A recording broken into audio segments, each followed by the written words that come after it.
Yay.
Yo, what's up, everybody? Welcome back to the Most Notorious podcast. With only two of us tonight, we have no idea where Will is. He's MIA. Now, where is that fool? I don't know. No. Yeah. I gotta re-edit that video again. Yeah. It's too long. You think so? Yeah, you know what it is? It's the part where he's overlooked, because that's from Will. All those videos and images are from Will. Where he's overlooking the crowd when you guys were in Houston. Mm-hmm. If I could cut that down, if I can cut like 15 seconds out of that, that'll make How long was that? Where that is, that's like 20 seconds long. Really? Yeah, I can trim that up a little bit. No, you know what I was thinking right now? You know what the song reminds me of?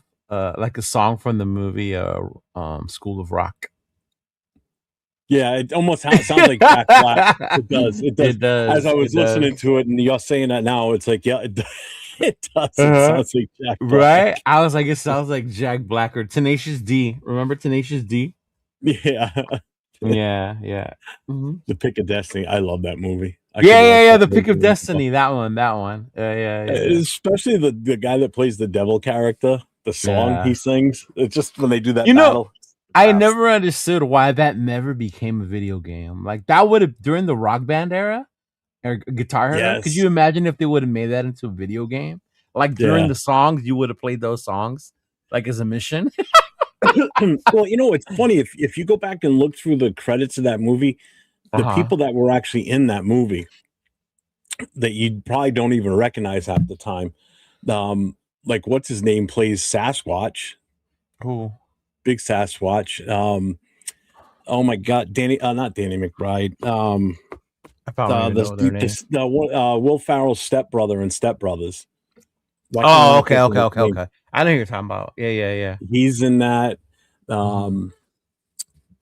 What's his name? Shake and Bake is in that movie? No way. I can't even picture him now. Who's Shake and Bake? from Step Brothers. He's also in Bobby. Yeah, from Talladega Nights. Talladega Nights. Yeah. Mm-hmm. Oh my God, what the hell's his name? The guy that plays Andy Duvane in Shawshank Redemption. Oh, Tim Robbins. Tim Robbins. He's the one that tries to catch them while they're in the museum, walking with the limp. I'm gonna chase you. He's like, you're not gonna catch me. Really? Yeah. That is hilarious, bro. I did not know that. Yeah. Well, welcome in, everybody. Let's see who we got here. We've got Big Luck. What's going on, my guy? What up, man? I'm glad you liked your Maxx Crosby shirt, Big Luck. I'm glad I got to you safe and sound, brother. We got Mike Guerrero's here. What's up? Rorschach's in the house. What up, Hobo's here. What's going on, Hobo? Demokes, what's up, man? Yeah, because it's on our channel in two different ways. Yeah. Yeah. Plus, I had to move it back too. And we still don't know where Will is. He's MIA completely. Yeah, I don't know where he went. Yeah. His prorated. Oh, Hobo's missing. Did he say? Oh, so okay. I'm glad he mentioned that. So Monday, y'all. Monday, we will be back with the new season of Boodle Raider podcast. Now that the free agency tampering period is about to begin, so we took a little time off. But Monday, we will be back on Monday. So yes, Boodle Raider podcast will be back on Monday. You just made Hobo happy. I'm sure. Oh, that's right. He's not the one that shoots his shots to Raquel, is it? Yeah, it is. That's him. Is it? Okay. Yeah. I know it's him and a couple other people, right? That try their lines and shit. Yeah. Oh, man, that would be funny. What's up, Daniel Berry? Let's see. Demokes, the guy who played the devil is David Grohl, the main singer for the Red Hot Chili Peppers. Yes. I was going to say, I know the guy from David Grohl, isn't he the one from Foo Fighters? Yeah. Yeah. Well, the guy that actually plays the bar manager is somebody different. He morphs into David Grohl did the voice, I guess you would say. Oh, okay. He was in costume, maybe. Yeah. Ja Raid is in the house. Oh, here we go. What do you say? Oh, here go the rumors. Free agency opening or traded. Okay.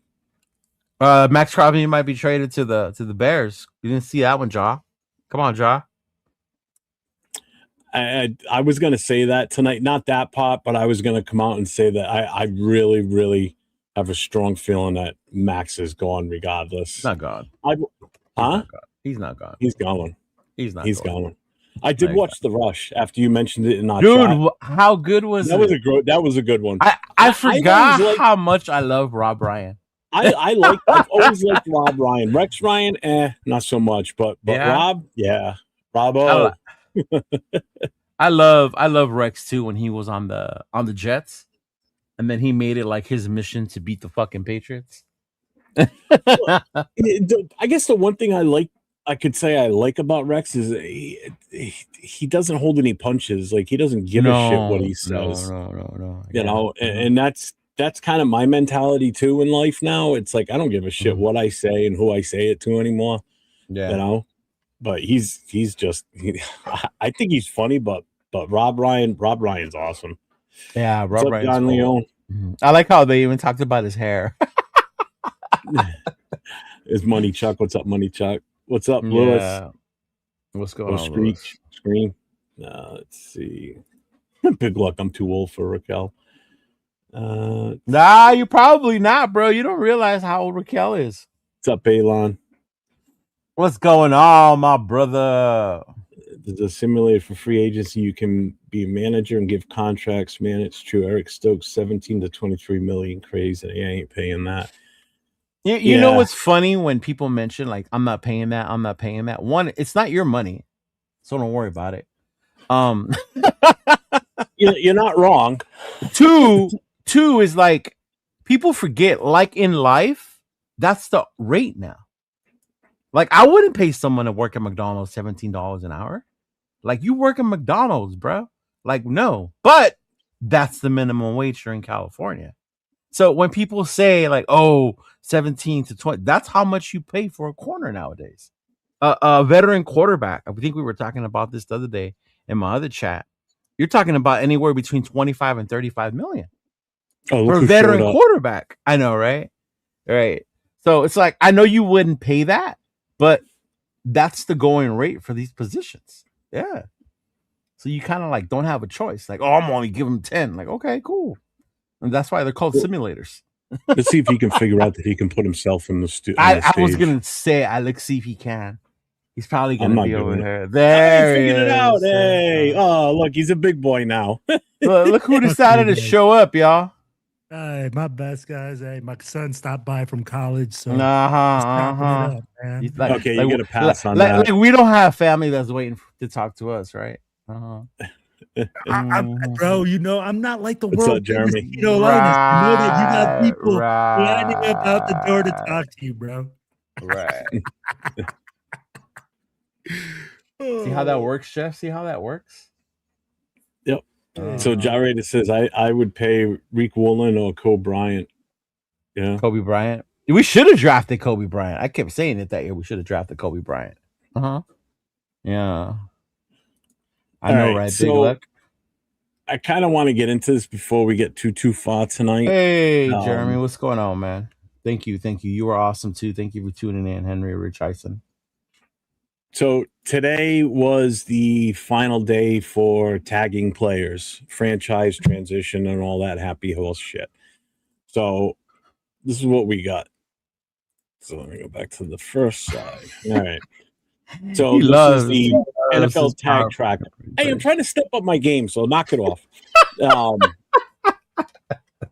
So, hey, man, I do, let's see, I do this show every other week, basically Wednesday, then Thursday, Friday, Saturday. So 5 shows a week I set studios up for and do the producing for. So I'm trying to make it a little bit easier for me to do these. So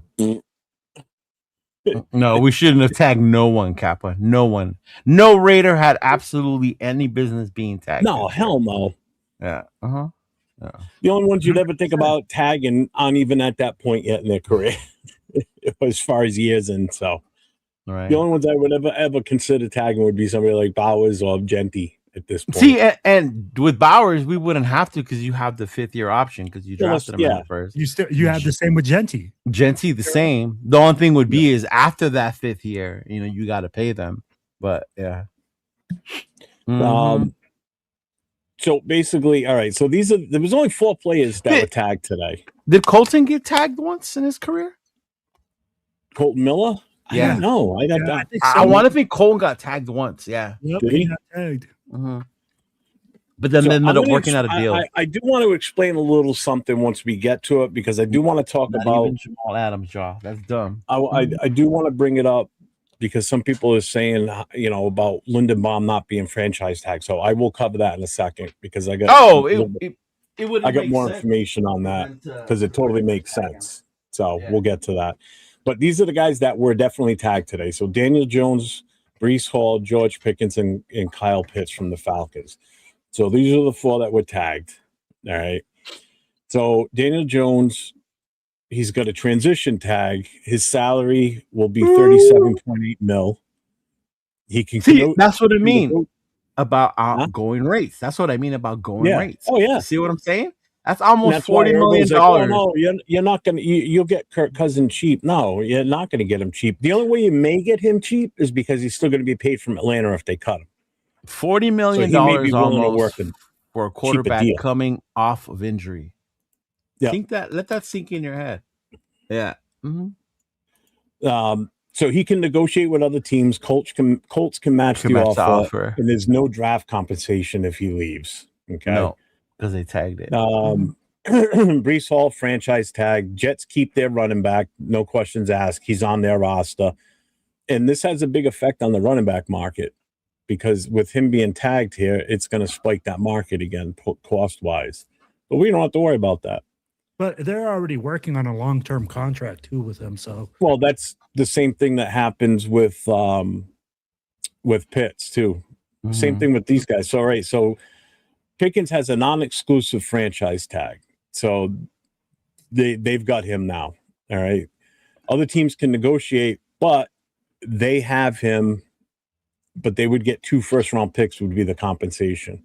And his salary is $27.3 million with the non-exclusive. Bro, Okay. ain't nobody giving up 2 number ones for George Pickens. No. Who said 2 number ones? That's what he just said. It said it right here. Who Other said teams that can though? negotiate composition. Comp is two first-round picks. Who said that? Jeff did. That's what it said in the thing. What thing? Who's the thing? When I was from ESPN when I was working through all this. No, they're crazy. Yeah. Now with the Falcons and Kyle Pitts, they franchise tagged him $16 million. They keep their top weapon, and they can still work it so he doesn't get that tag if they write him up for a contract extension, basically. Well, if you get the extension or you negotiate, you don't get the tag. The tag is you play that year on the franchise tag. Yeah, but they could still come to an agreement prior to, and then he's not playing under that tag. And salary. Also, it doesn't mean you're locked in. Players don't have to play under the franchise tag. No, they don't. They could sit out. Yeah, because a lot of them don't like to play with 1 year deals. It's happened before. Yeah, it's definitely happened before. That's for sure. That's why if ESPN put on there, they lock their receiver or lock their running back. Like, nah, that don't mean that. Yeah. And in the article, basically what it explains is what this means for free agency, because there were so few tagged this year. Because some years we've had 10 or 12 guys tagged. So you get more top players in the market. Premium positions like edge and wide receiver are going to get paid, and running back market gets aggressive quickly. So there's going to be more teams going for these other running backs that are out there. Right? You totally use ChatGPT for this. Why? I know how to make PowerPoint slides. No, I know, but you did. I could tell. Oh my God. Why you diamond him out? Why you diamond him out? Know, right? Come on, bro. It says it right there. Use this as your chat point. Look at the bottom. Drop your take plus your team in the chat. Those are prompts that ChatGPT leaves you in there for the next segment. Oh my gosh. Fucking Cheeto. So which one of these do you think was the best decision based on these 4 players? None of them. Maybe Breece Hall. Breece Hall was the best decision. No, Kyle Pitts, I'll say, because you don't know about tight ends. Because some tight ends, because they're not traditional tight ends, they're more like receivers, will tend to ask closer to the wide receiver money. You think about a 13 mil for a tight end, that's not bad. No. Especially a wide receiving tight end, because Kyle Pitts ain't your traditional tight end, right? Breece Hall, it helps the running backs. Yeah. Mm-hmm. It was Breece, Le'Veon Bell. I remember that too. Pickens is kind of Jerry Jones's fuck you to George Pickens.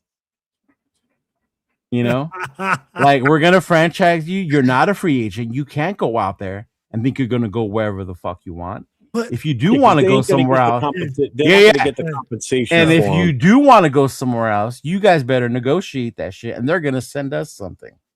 I wish somebody would send me a fuck you with $30 million. So that's Georgia. Right. That's Jerry Jones's fuck you to George Pickens. Yeah. Mm-hmm. Jerry Jones, you can send me one of those too, especially with the $30 million check, which is crazy to me, Cheeto. But I'd be like, so let me ask you this: you can't say that with us because it doesn't apply. We're not athletes. We don't put our body on the line the way they do. It's very easy for us to say, "I'll do it for $1 million." Yeah, we're not out there the ones doing it all the time. Look at what happens 100%. To a motherfucker that goes over the middle, gets his shit rattled, and now the whole world calls you CTE. Mm-hmm. How much money are you willing to take for someone to hit you across the middle just so you could walk around with CTE the rest of your life? Well, I'll put it like this, bro. Everybody wants to get paid what they're worth. And exactly. You worth for your company. If my company makes billions of dollars. Yeah, but your company, you're talking about companies different. The NFL is a different animal. Not anybody can do that. I get what you're saying, but you're paying for what you're going for, right? But I'm just saying with George Pickens, for $30 million, man, a franchise tag, hey, I think that's a good deal for to you, it sounds good, but not to me as a player. 1 year, 30 mil. NFL contracts aren't guaranteed. If I get hurt, they can just release franchise. Isn't franchise? No, they're not. They're not guaranteed, bro. NFL contracts are not guaranteed. That's what people forget. There's guaranteed money. There's guaranteed money up front when you sign, but your contract is not guaranteed. So the franchise tag is non-guaranteed money. Why do you think they don't like to play on it? I did that. I did It's not know. I guaranteed thought for it was that guaranteed. season. Yeah, It's that guaranteed for season, that season. until you get hurt, and then guess what happens? Still gotta pay again, you. I don't You're know still the under injury. contract. Do they? Yeah. Oh, okay. Or you If come it's a to an injury guaranteed 30 settlement. mil. Exactly. You don't get the 30 You're still mil. getting paid Yeah. regardless. The NFL that season. is the worst when it comes to contracts. That's why the players are like that. Yeah. Mm-hmm. Let's see. Where were we here? George Pickens, Bryce Hall, whoever was the worst or whoever was the best pick. It is, but if you get hurt, they don't have to pay it all to you. There's way. Look at other players, bro. It's happened before. Just real quick on the whole Linderbaum thing, because some people are saying, how come he didn't get franchised? Blah blah blah. They denied his, or they didn't take his 5th-year option, so automatically he becomes a free agent. They can't tag him. They can't tag him. All right, he becomes a free agent. But on top of that, they wouldn't franchise tag him for one reason and one reason only. Yeah. Offensive linemen, regardless of position, are lumped into one franchise. When you franchise tag somebody on the offensive line, they're grouped together. And what ends up happening is left tackles are primarily always your highest paid. So that raises that franchise money, the average salary, because of your left tackles. So you're going to end up overpaying for a center if you franchise a center, because centers don't make a shit ton of money. Left tackles are always your highest paid. So if your highest tackle is getting X amount of dollars, that skews that number in the franchise tagging. So you end up overpaying for a center if you franchise tag them. Yeah. So that's why you don't see centers get franchise tagged. If you do, it's very, very rare, because the center, the guards, and the tackles all fall into one envelope, and it's offensive line. All right. So that's pretty much why you would not see them franchise tag them. So they did it they actually did it the right way. If you look at it, you know, they didn't want to pick up his 5th-year option. They wanted to make sure that he was going to get paid right. But now they're going to be in a bidding war with other teams, hopefully primarily us. So that's why he's going to fee in that 20 to 25 mil. But if he would have been franchised, that would have brought, if they could have franchised him, that would have brought him up closer to a 30 mil is what the going rate would have been for him. And that's a little too rich for my blood for a center. I'm sorry. Yeah. No, for and I'll pay up to 30 grand for a left tackle. They were talking about that with Lindenbaum, because he's getting into guard money now with the 23, 25 million. That's guard money. Yeah. Yep. Mm-hmm. So it is reestablishing what a center's worth is. Yeah. Mm-hmm. Yeah. Oh, it's definitely going to set the market higher for centers going forward of his caliber. Mm-hmm. You know, so that is going to increase the overall salary time for what other centers to negotiate. What would have his franchise tag price have been if they would have tagged him? Would have been close to 30. Would have been close to 30, right? Yeah. Mm-hmm. Because it takes the highest percentage average of offensive linemen, and those highest ones are always going to be left tackles, and they're always going to be way the hell up here in salary, because left tackles always make the most money on your line. You might have a guard that might be in that mix sometimes, depending on how good they are, but it's primarily your left tackles, because it's a premium position on the line. Yeah, it is. Teams will pay big money for a left tackle that's a shutdown left tackle. It's crazy that the centers are starting to get their money up there now too. Yeah, because before the center wasn't as highly paid. Yeah, like you're right. They were lumped in with the guards. What's up, Jay? Mm-hmm. What's up, AO? Just getting through the rest of this chat.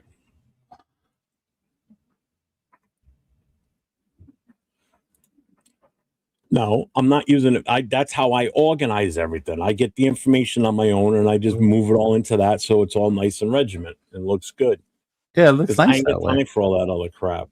To do all the research and everything, I just put it in that to just finalize it and do it that way. And who cares if you did? We live in the era of ChatGPT. Exactly. Get used to it. Half the shit we're doing over in the Middle East right now is all AI anyway. So what the hell's the difference? Shit. Nope, we got a $2 super chat here from Raider Won't for $2. My old arch enemy, Razor. I guess I'm Razor Will now. Raider Will and Raider Won't. Yeah. Thanks for the super chat. Appreciate you, brother. Let's see. I think at best Cowboys should get the Patriots first for Pickens, and that's really pushing it. I wouldn't do it. Cowboys ain't gonna get shit for him. What's up, Cool Kev? No, if somebody wants him enough, they will. But they have to be able to control his off-field stuff or deal with it. You know what I mean?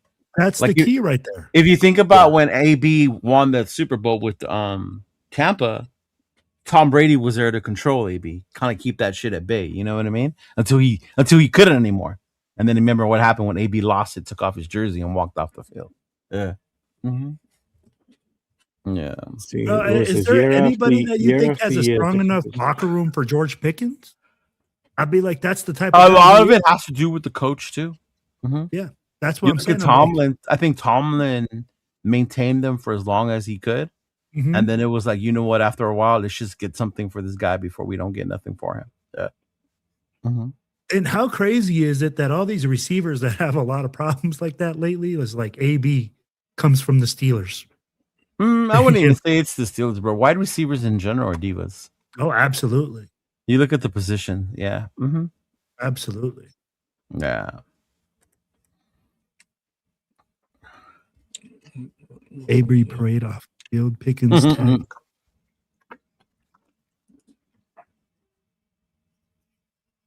Oh shit, where'd Jeff go? I have no idea, bro.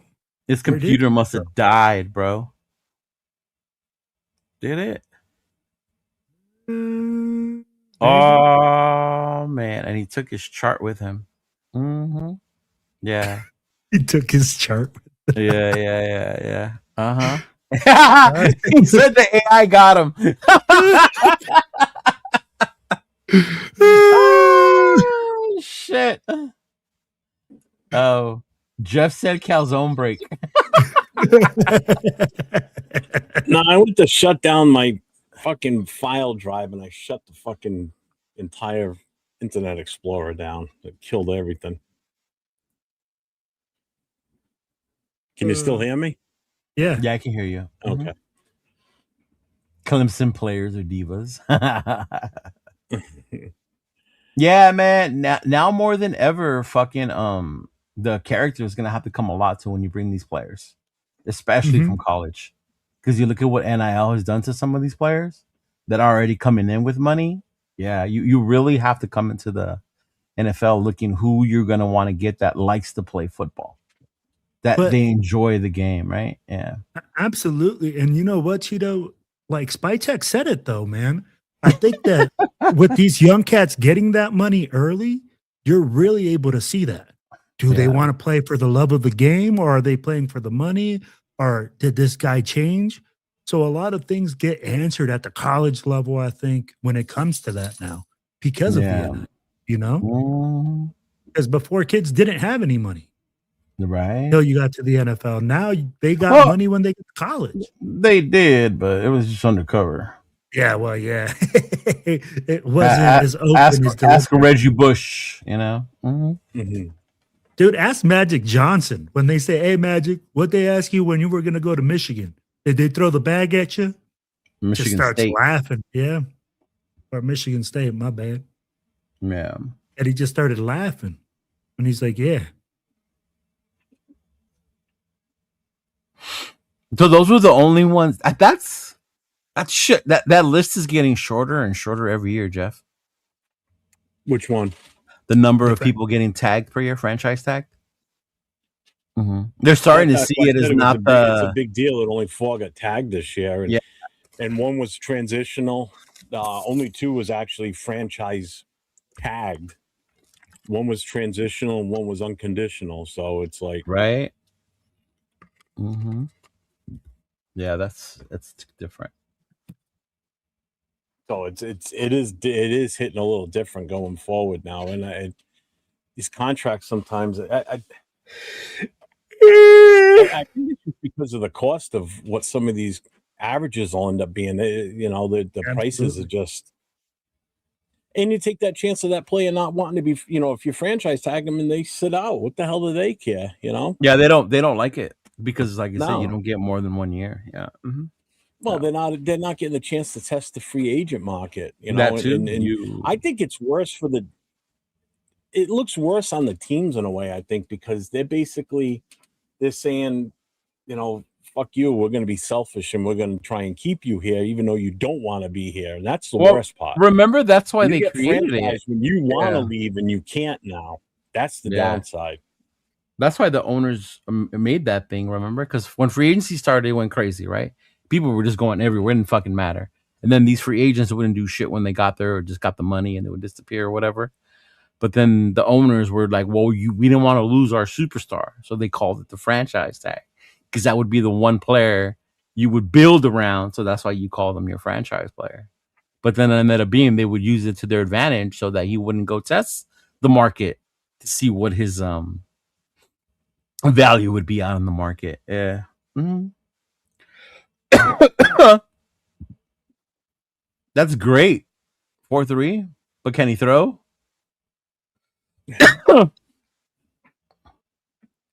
That's not what you evaluate a quarterback on. So no. Pavia. Did you guys see what Pavia said at the combine? About what? They asked him about his maturity, right? And he said I don't know if it was one of his coaches or one of his professors told him that your frontal lobe or whatever, it doesn't fully develop until you're 25. So the reason he's immature is because he has a whole year now before he will be fully developed, and that's when he's going to be mature. That was his fucking comment when they were asking him about his immaturity on the combine, bro. Hey, whoever is his agent needs to be fired, bro. I would literally be like, hey, you don't answer questions. You don't even look at anything because this guy, every single thing he does, bro, is making his stock drop. I think his birthday was like a few days before that. So he had it like 300 something days to be immature before it goes away. I'm like, really, bro? Really? Shout out to the franchise tag with a $2 super chat. I am Satan's ally in the NFL. Yeah. Mm-hmm. And that's what the owners were used it for. Yeah. Mm-hmm. Yep. Because Josh Jacobs got tagged, didn't he? Yep. Yeah, 1 year he did. Yeah. Yep. Uh-huh. Job rate all I heard from was blah blah blah blah blah. The fucking like the Charlie Brown adults. In other news, you know how we talk about certain people being distractions and shit like that. Have you guys heard about the distraction that Tom Brady's being? No, please fill us in. So, as your WWE aficionado in the group, our boy Tom Brady recently was he on Jake Paul's podcast? Logan Paul's podcast. Yeah. He was talking shit about how he's an athlete. He's that's cute. You're a WWE wrestler, right? Talking shit, whatever. My thing is like they're probably gonna bring Brady into WrestleMania, which is why they're doing this with Logan Paul. Today there was a video I saw him fucking working out Gronk with Brady for this like football thing they're doing in Dubai, right? And he started talking about Logan, and Brady just comes out of nowhere. Logan Paul's a bitch. Now, mind you, I'm not saying he shouldn't do that. Brady can do whatever the fuck he wants, right? But what do we talk about him being serious as an owner? That's not being serious as an owner. Right? I always said, Jeff, and you could witness to this, he's here and he's promoting his own shit while he's here. Well, yeah, because fucking you're talking about WrestleMania, right? Yes. It's in Vegas every year now. So of course that's guess what? It's another thing for Tom Brady to get his claws into to get his brand pushed even more. I mean, why not go on one of the most major sports entertainment things in the world, basically. They're worldwide more than the NFL is, I can tell you. And they always have a celebrity each WrestleMania. There's always like a celebrity one. Than to get the top musical talented guy in Vegas than fucking Tom Brady. Yeah, so I'm pretty sure they're gonna. I mean, you've even said it yourself. He's all over the place in Vegas, billboards, signs, the whole 9 yards. Yeah. Because they were promoting their the flag football tournament they're gonna have in Dubai. Yeah. Because I guess actual NFL players are gonna play in it, right? Something like that. When is or that ex NFL players, stuff like that. Yeah.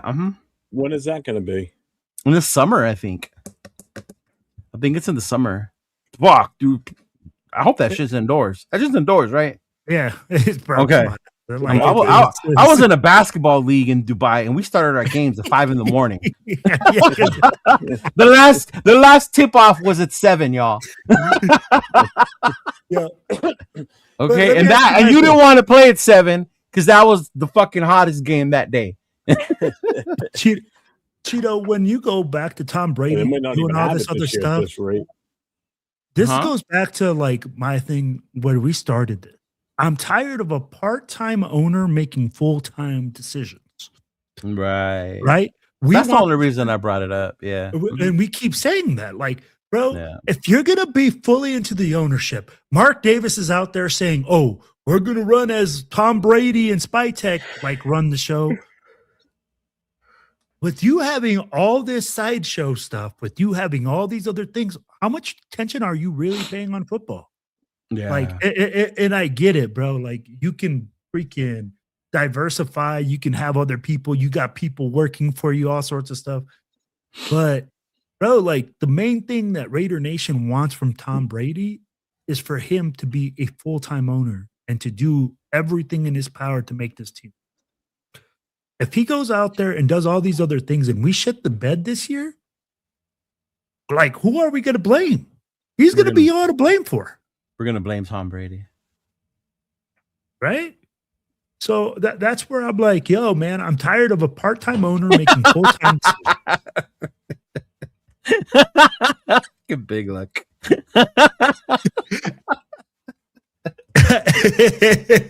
Hey, I'm here late, bro. I'm on Mexican time. Whoa.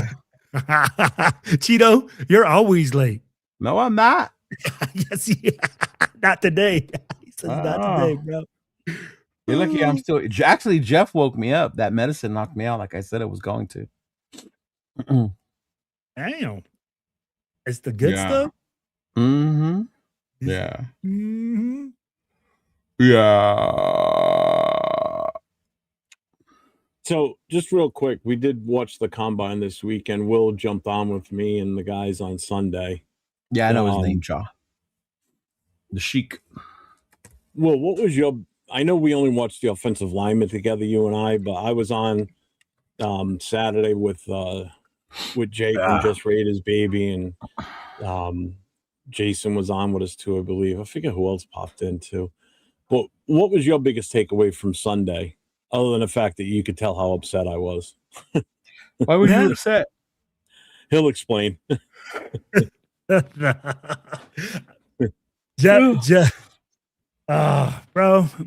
honestly, my takeaways from this draft is that there's a lot of guys with a lot of talent. I mean, like, obviously you see a lot of freak athletes now. I'd be like talking about just getting more athletic, faster, bigger, stronger. Just seems to be happening every year. And this year proved it.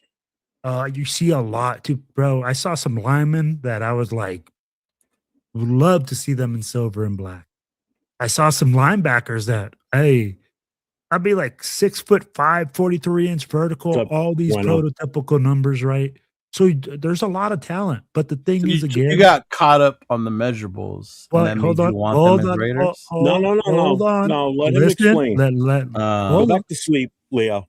Because that's what he said. Like, you didn't let me finish. You just got, hey. Yeah. Well, so shit, by the time you finish, it'll be next season. Yeah, it's all good. Hey. So you see but then you see it translate to the tape.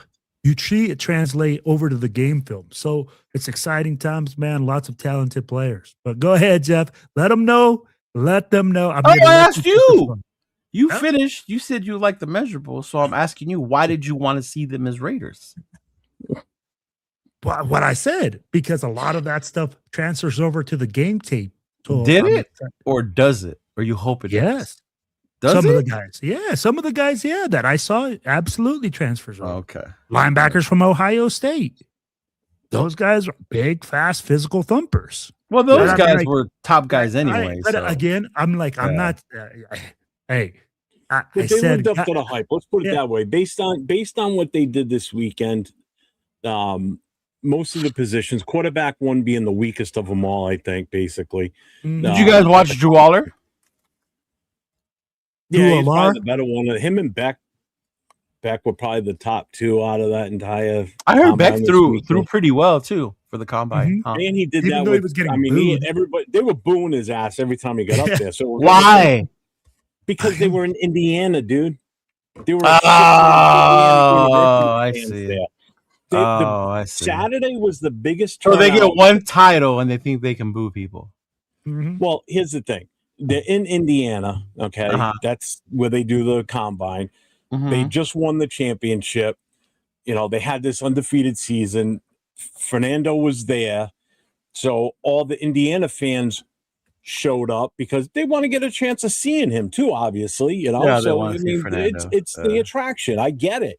Yeah. You know, so when Carson Beck got up to throw, it was almost like watching the game because as he's getting, dropping back to throw the ball and, to the receiver, here's like I heard that. Crazy. Somebody was telling me it was like watching WWE. Yeah. Like every time a wrestler you hate, you just boo him. That's what they were doing. Yeah. Like, that sucks. They booed him and him only every single time he got up to do something, no matter what the skill was. They were giving him shit. Oh man. So hold on. Jacob Rodriguez is a fucking stud, bro. Yes, big luck. I hope we're able to get that guy in the second round. That's interesting because his measurables don't point to him being a stud. Bro, his measurables weren't that bad for the combine. Really? They were not that bad. Getting back to why I was upset. Why were you upset? And I actually there's a short out there on my channel from it. Because it's like I'm sitting there and I'm watching these offensive linemen on Sunday, and now I watched last year's offensive linemen too, and I can tell you right now, I see a bigger difference in this year's group than last year's group. Okay, I saw a lot more athleticism in this group, a lot more talent available in this group of offensive linemen early. Dude, how fast were those O-linemen, dog? That's crazy. Every position group this year at the combine was faster than any years previous. They were the fastest again this year, except for the quarterbacks. They were the only ones that were slow. No, not except for that one kid. Yeah, they finished second overall in combine history, but every other position group was the best ever. But watching all these offensive linemen out there going through these drills and the footwork and just their body movement, just the way they were handling themselves out there, I was getting pissed because I even said it in the show. I said, this is pissing me off. And Will's like, why? I said, because we're not going to get a shot at any of these guys. We're going to have no shot at bringing in a top talent on the offensive line that could help this team for the future. This is what's aggravating me is that we can't make that move to get one of these guys. Like, there's no shot of us getting, like, say, Duneker. I just don't see it happening. We'll end up getting an offensive line at some point, but it's not going to be until beyond the third round because we're going to have to go heavy defense, too, because of us making that switch. We need bona fide linebackers, 100%. And, yes, it all depends. Thank God free agency's first, because then you're really going to know what your inadequacies are going into the draft, and then you can address those major needs. Yeah. So if we can't get Linderbaum, now we've got an issue because now we still need to either bring in a guard out of the draft, or because that means JPJ is probably going back to center, or we draft a bona fide center but again, we're going to have to wait. There are other centers in the free agency though, right? It's not just Linderbaum. He's the top dog. I mean, he's the top, but I mean, there's other ones that are. He does have some questions on his pass blocking ability, like he's a better run blocker, which in all honesty is fine with me because I think we're obviously going to be a run first team. I don't think we're going to come out and fling the ball 40-50 times in a game. Right. We need to get that ground game going, that nitty gritty part of the offense. But there was some good offensive linemen that I would have loved to have gotten. Like even if we do go for a center, I know everybody's like Jake Slaughter. I'll tell you what, out of all of them, I like the guy Hetch the better. I like him better than anody, to be honest. The kid out of Iowa? Yeah. The dude with the big bubble ass. I mean, the kid had a huge ass out there. Jesus Christ. And no homo. I like that part because as a center, when you think about the way his body is built, bro, you know how they talk about he doesn't have enough ass? Yep. So he doesn't. Yep. This motherfucker does. By gravity factor, he's going to have a center of gravity. Center of gravity. Yes. Yes. The kid looks good out there, and he's tall and he's goofy looking, but the kid can play. The kid looked good. So, looking at the offensive lineman, I was just getting pissed because I know we're going to either the fans are going to want us to grab a wide receiver in the second round, when in all reality, we got to go defense in the second round. We got to take the best defensive tackle that's there, or the top linebacker that's there. Forget the wide receiver in the second round. We're going to go linebacker. No, but let me ask. So you need said, to find our nose tackle. Yeah. Well, and everybody, and I've seen this in the chats too with nose tackles. Oh, we got JJ Pegues and we've got Laki Tassi. That's not a nose. No, Laki Tassi, bro. We're still teaching him how to play American football. Pegues and Tonka. I'm like, no. Stop with it, because I actually told Jack Kenna the other night in the chat. I told him, I said, stop it. I said, stop trying to have us put these guys in that don't play this position, that are going to be a project. We don't have time to go out there and play with a project. That's what you do when you're a really good team and you're blowing people out and you let guys play like that.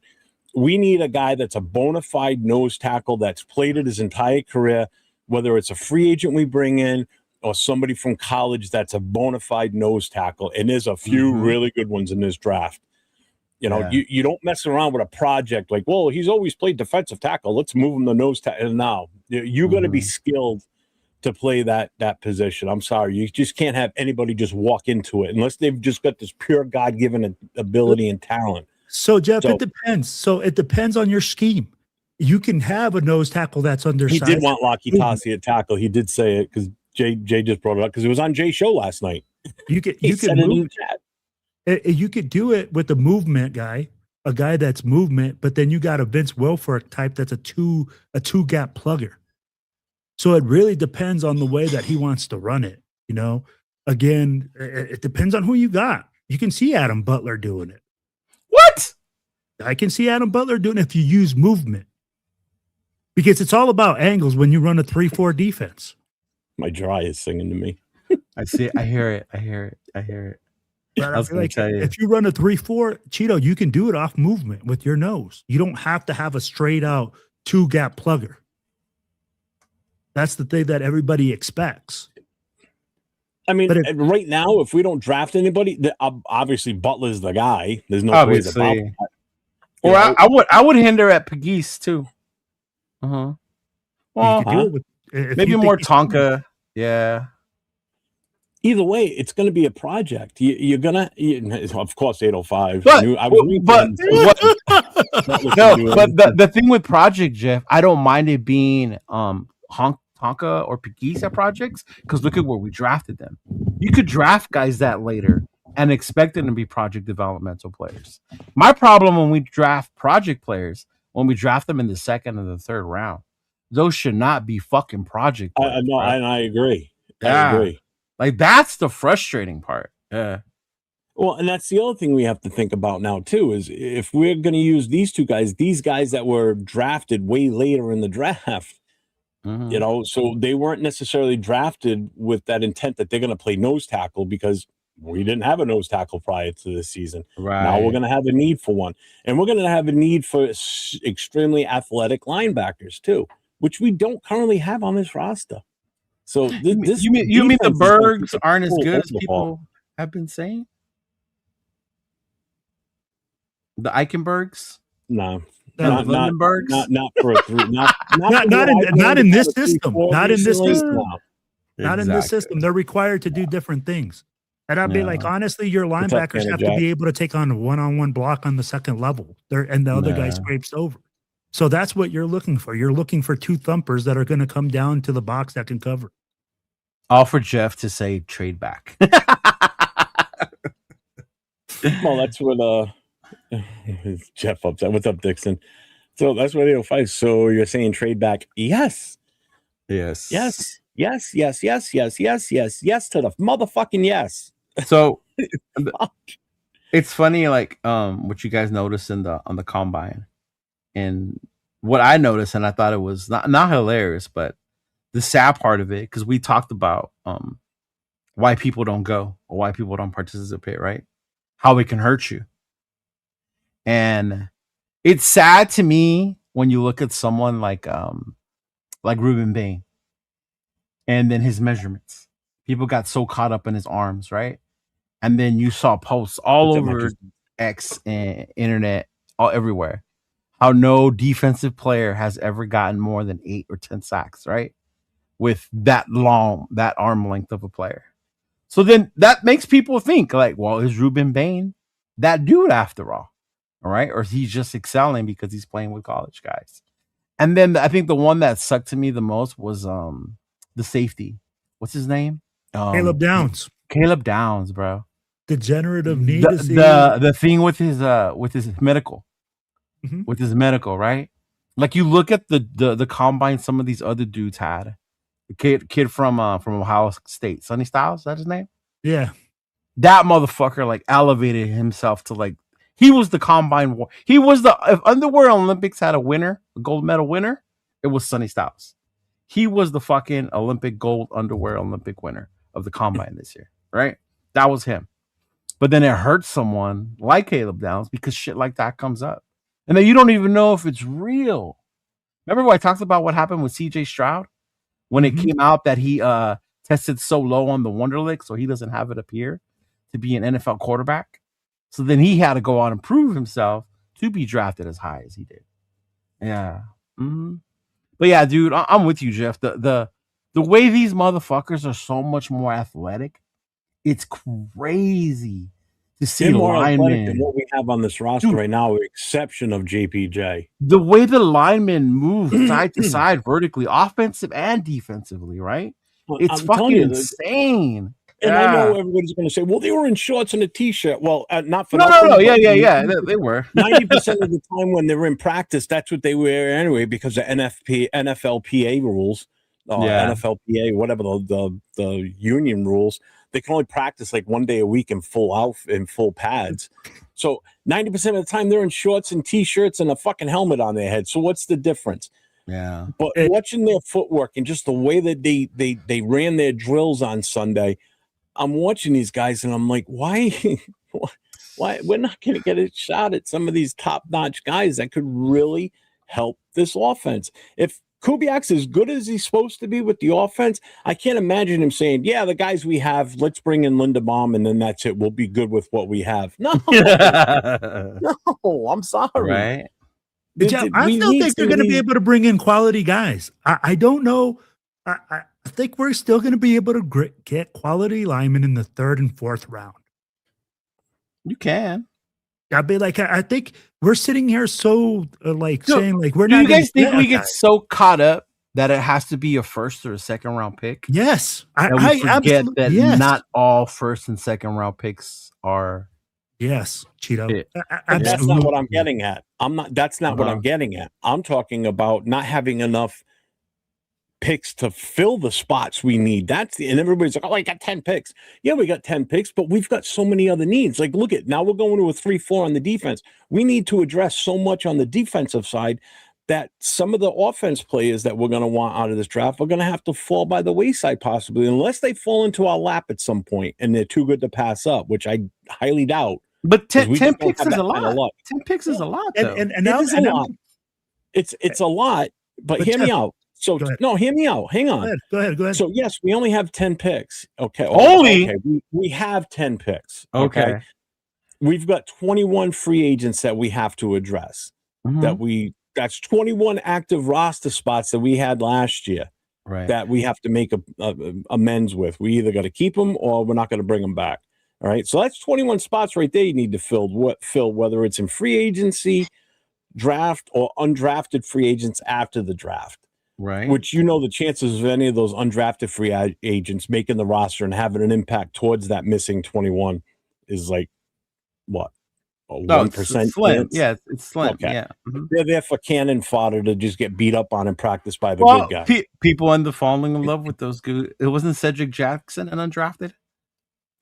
But that's an anomaly. Well, he only looked so good because we were just so bad at wide receiver. So anything we put out there, we had. So okay, So it's just having all these needs and not being able to get quality players, and that's what I'm talking about. It's about getting quality players that can have an impact. But I think the thing is, the system is set up you're not able. Like 10 picks is a lot, but free agency comes first for a reason. Mm-hmm. Right? You can't go into the draft expecting that's how you're going to fill those roles. Right? We talked about this. I think this is one of the things me and you, Jeff, agree on. You build your core in the draft. You build your foundation, right? And then you add free agents through that. You take what we had last year and the year before, whatever. You try to add through that. But you get caught up and I think that's what we do every draft, which is why I hate doing mock drafts. Because you want to get all these guys and you don't have enough pick, or you're not even at the position to get these guys. So that's why I always say, that's why I tell people we're not, when they say we can make it to the Super Bowl or the playoffs next year. This is why it doesn't make sense to me in my head. Because to your reason, all those holes, it's a lot to fill in 1 year with quality players. Will the players be better next year? I would hope so, because they weren't that good last year. But I mean, that's why it starts with free agency. It has to start with free agency. And we have to see more, I guess, than we saw last year in order for us to go into the draft with a higher, better expectation of what that's going to look like, Because 10 picks is a lot. And I get it. You use 21 open spots. Our roster only has, 24 people right now? Right? That are actually signed to the team?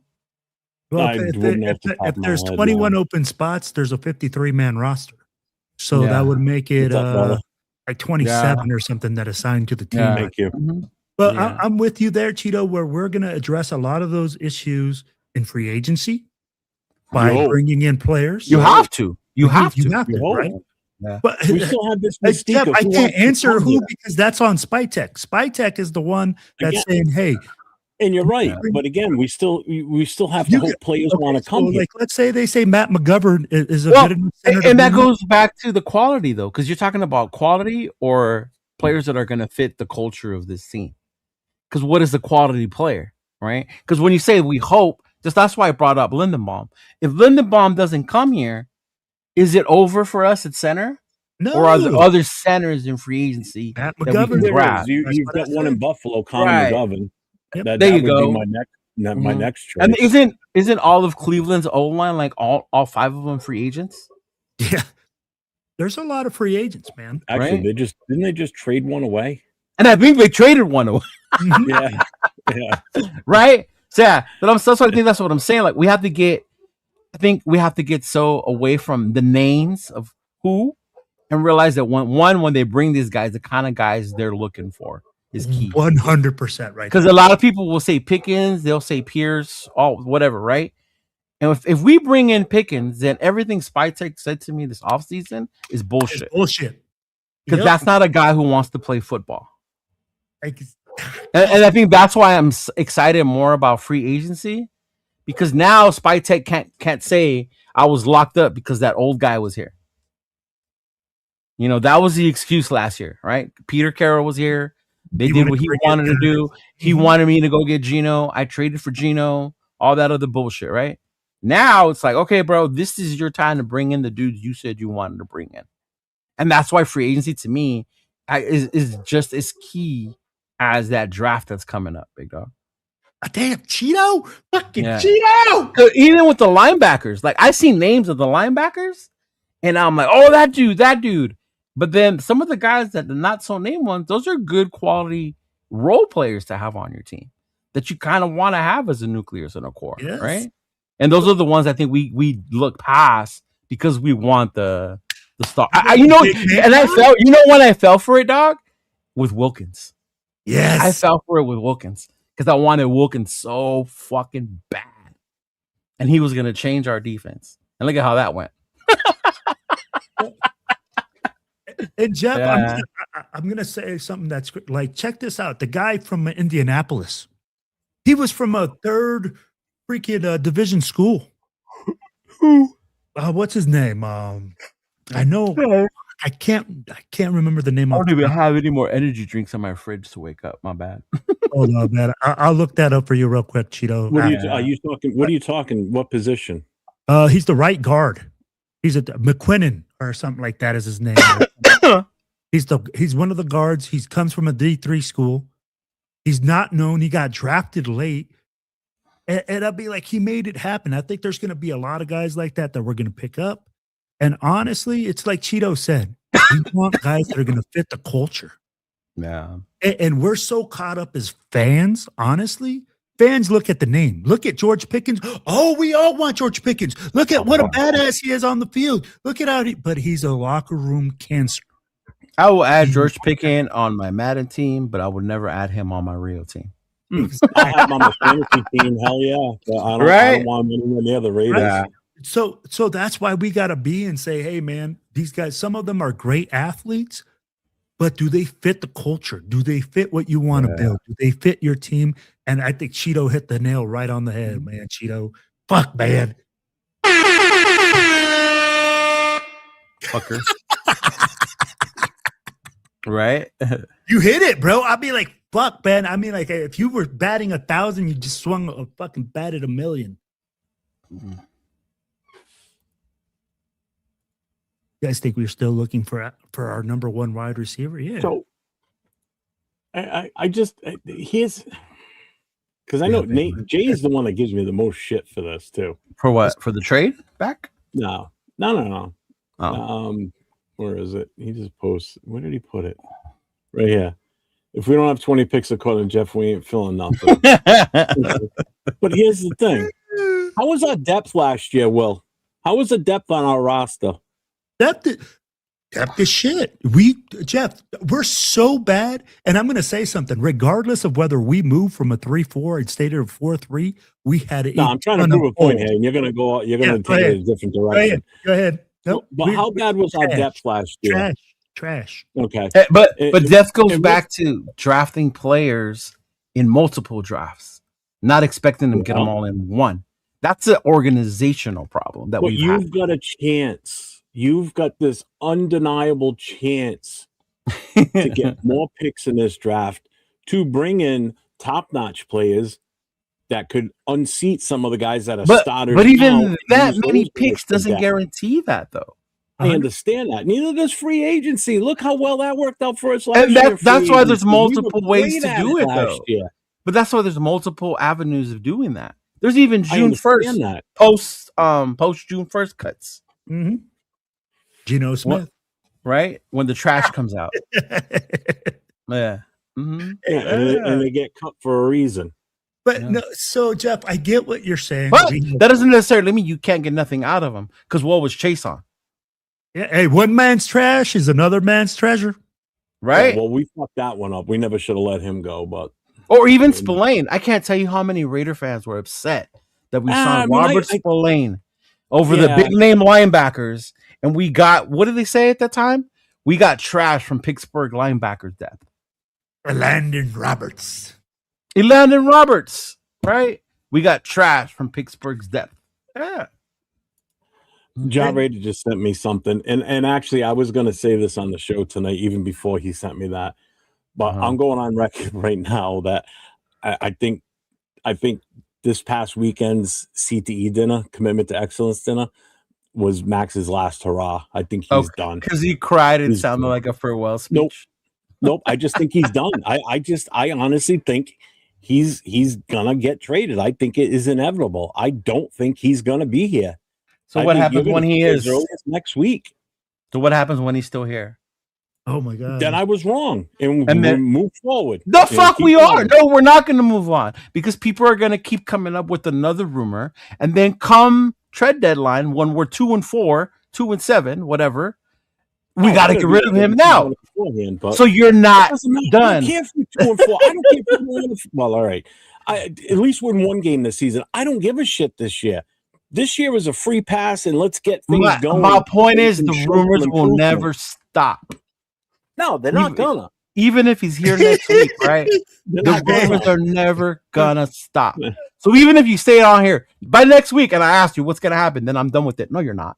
You're not gonna be done with it. Cheeto, I love this because guess what? Maxx Crosby comes. They're like, oh well, if he just comes out and says he doesn't want to get traded, we'll stop talking about it. He does it every fucking year. Says, hey, I want to be here. I want to be a Raider. There were only so many times I had to tell that bitch, I'm not cheating. Yeah, okay, I know, 100%. Tell me, right, that, bro. Like, before I said, you know what, fuck you. I'm out. Shit, I'm out. Banging everyone. Yeah, shit, we call your sister. Number one.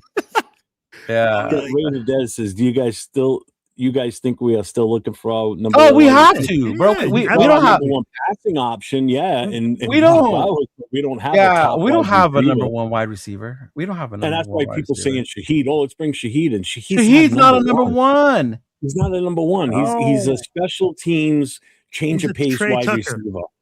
So he's a better somebody. Yes. In Samoa's show today, I was watching. Shout out to Samoa and Joe Morley. I was watching their show this morning when I was driving. Somebody said that about Shaheed not being a number one. Their response was, "You must not have seen him when he was in New Orleans with Carr, because he was like Ruggs when he was with the Saints." Okay. Shaheed also benefited from having other guys around him that were number ones in New Orleans. Right? So when you have other guys that take coverage away from you and let you operate, you're going to look a lot better. Here, Jason, right? Huge. The only one we got is Brock, bro. Yeah. So tell me who's going to drag away. Speaking of combine, you know who I do like for our number one wide receiver, though? It's KC Concepcion. I like that kid, man.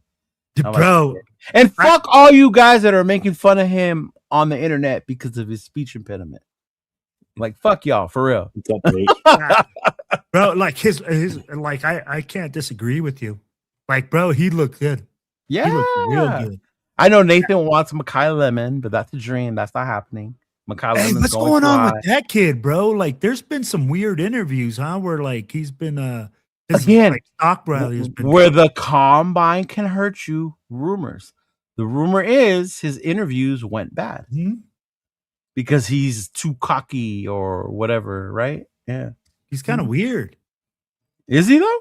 Well, I mean, like from what I saw in an interview, he was like he was doing it on ESPN. So I was like, hey man, that looks kind of weird. I don't know if he was doing all right. Coming from the guy who's like this half the show, Jeff. Hey, homie, I'm not like this, but when like I all right? Hey, why is that guy going like this? Like he can't sit still. This motherfucker's over here like this, Jeff. You need some y'all haters, man. Y'all haters. Like if that ain't the pot calling the kettle black. I'm telling you, B, you got to look at the interview. You got to look at the interview. It was just awkward. Oh, man. Awkward why, man? Yeah, I'm just telling you, you got to look at it. It's just weird, man. Like he had like either something was wrong. I think something was wrong, bro. Like, bro, imagine being a kid and having all these reporters in front of you. Absolutely. Like I get it.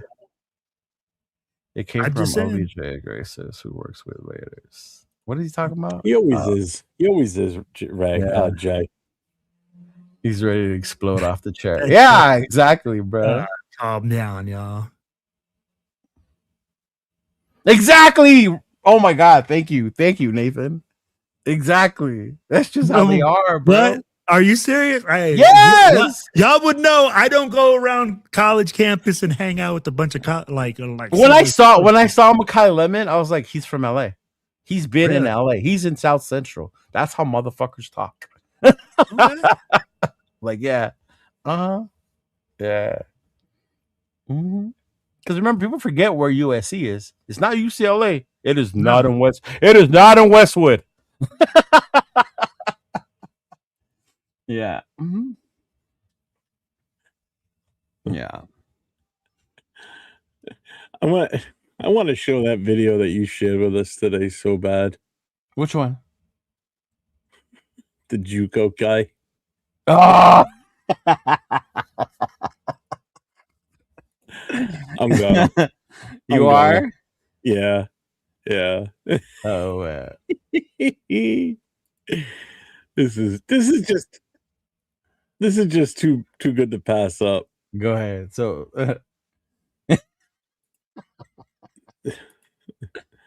Oh my gosh. Let's just blow this right up. There we go. Get us off the screen. Football. Drip I have on is USC gloves, USC arm sleeve, Chrome Hearts wristband, and Matt Jones jersey. The next route I'm running is a comeback. The next route I'm running is a fade. Am I on line, ref? Say go. am I on the line? Am I on the line? Oh my god, that's the best part. It's my Christian Gonzalez work. Hey, sign this guy tomorrow, bro. We need to sign this. Like on playoff. Thank you fans for watching my path to JUCO.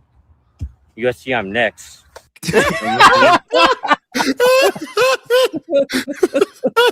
Honestly, when I saw the USC part, I'm like, I have to send it to y'all. I have to send it to y'all.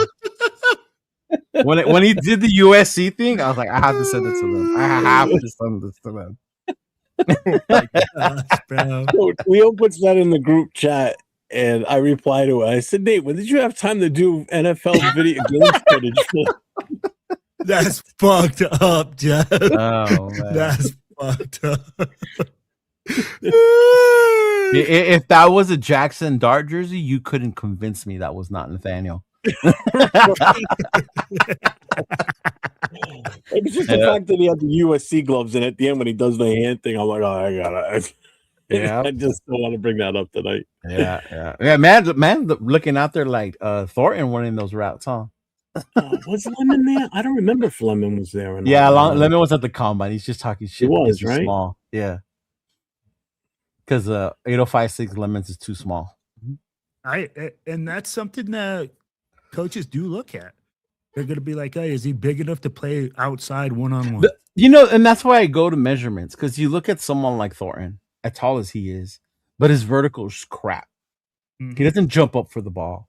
I remember Henry Ruggs being small, and Carr would throw it up, and I would be like, "What the fuck are you doing?" But then you would see Ruggs jump up to get that motherfucker, and I would be like, "Oh, okay, Ruggs, I didn't know you had that in you." Yeah. Mm-hmm. I think that's why it's important to get like multi-sport athletes at wide receiver. Bro. Like if you look at wide receivers, you want them to have track speed with like basketball ability to go locate the football at its highest. My thing is too the way they catch the ball. It drives me crazy nowadays the way the receivers catch the balls with their body. You know? Oh, it drives me fucking crazy. Bro, it used to be taught that used to have that space. You used to have the diamond on the tip of the football and stick it out. But coaches now the only thing they use the diamond for is to show their USC gloves.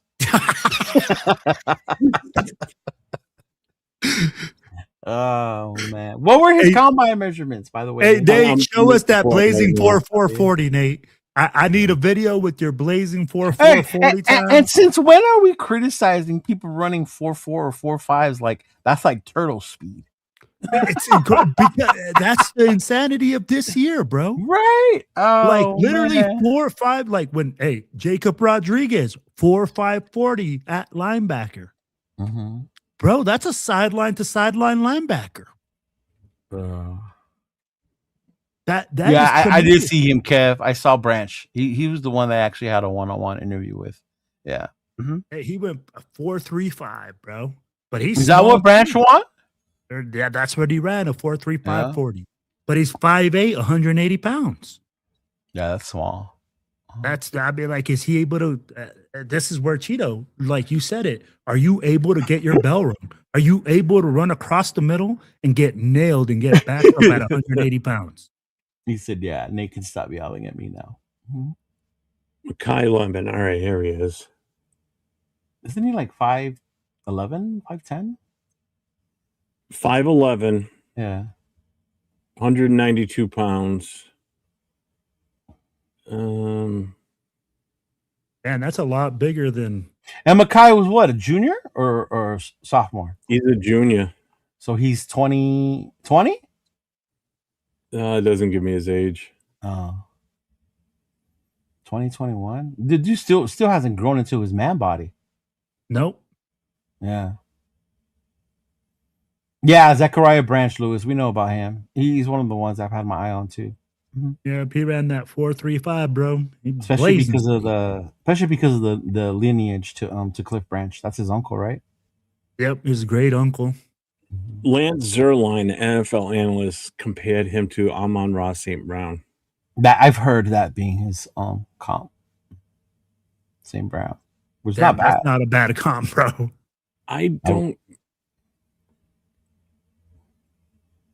don't see his I don't think he did anything at the he didn't compete at the combine. No, he just did his I'm looking at it right now, and let me check again. Wide receiver. Don't dart with my USC receivers.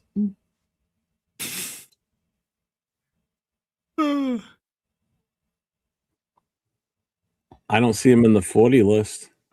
Nah, then he must have just showed up for the interview process. And the interview process. Yeah, he's not in the vertical. Yeah, then he didn't do it. But isn't he like considered a top pick? Yeah, he's first rounder. Mm-hmm. Yeah, if he's a top pick, and he thinks he has to have anything to lose, he's not going to go to the combine and run. No. Oh, look, it's funny how LV joins my bandwagon when I said don't get caught up on college awards when it comes to Mendoza. But look at what he said about Mackay Lemon. He's a bullet in the cough winner.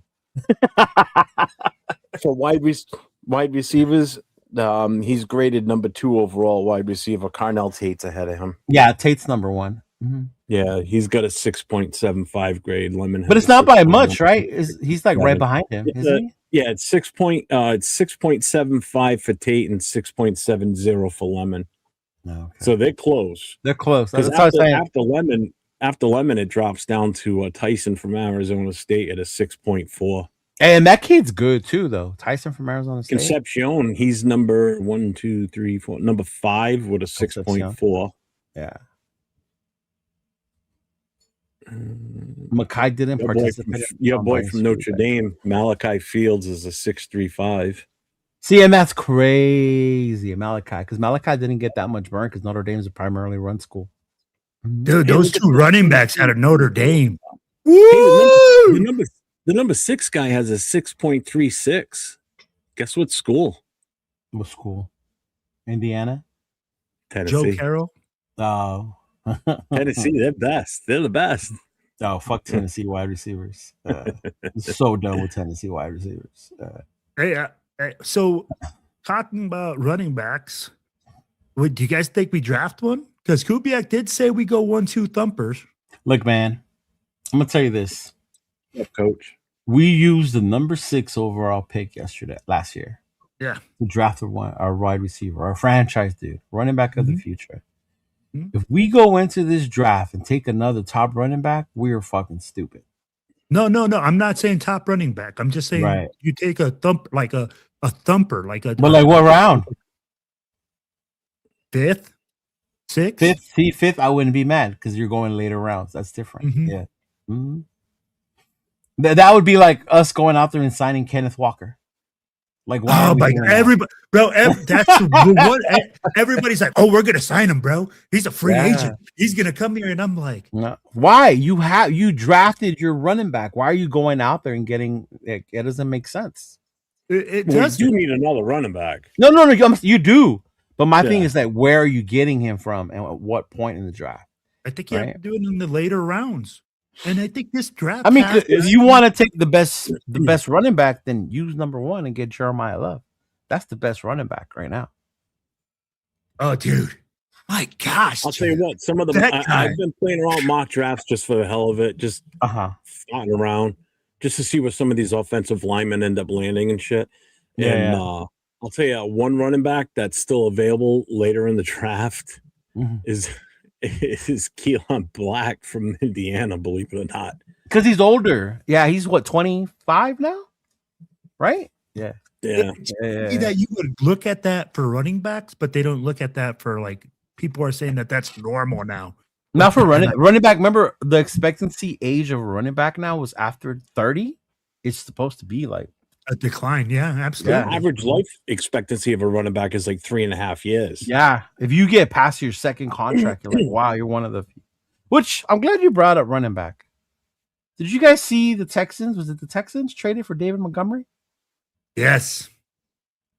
Did you guys see what they gave up? A fifth rounder, I think. No, but I saw that the trade was made. You know? It was a fifth rounder, and I think I can't remember what else. A lineman, I believe. Yeah. But dude, why were we in on that one? Yeah, that Cheeto. I agree. Right? Why the fuck were we in on that one? Jesus Christ!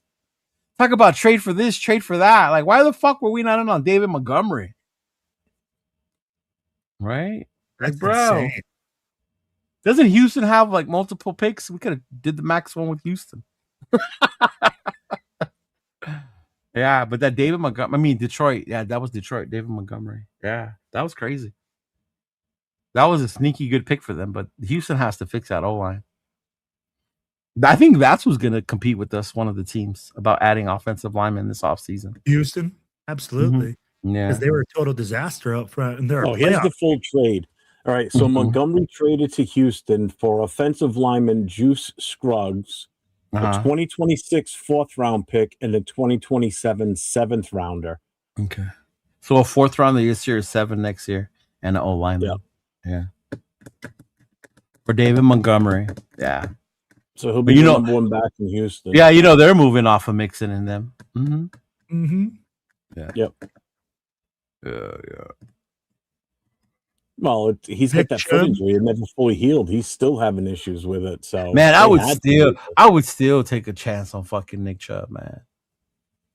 That dude was insane when he was fucking healthy. Yeah, what's he about 35 now and 17 knee surgeries later? Yeah, but you pay him what the vet minimum? Pay him the vet minimum, dog. It adds to those roster spots you want to fill. Yeah. Mm-hmm.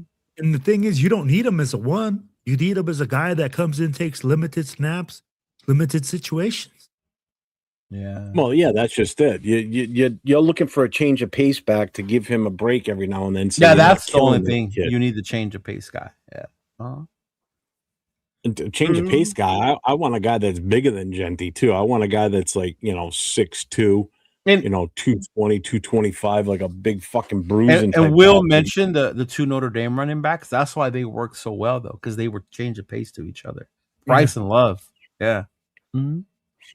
Oh man, that was a thing of beauty. I'm telling you, man, they got lucky they didn't let them in the playoffs.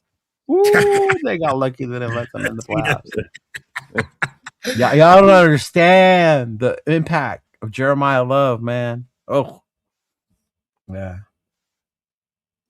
Oh man, Cheeto, he's still freaking negotiating the Indiana thing, huh? Or the freaking Notre Dame non-playoffs. The last team to beat him was Notre Dame.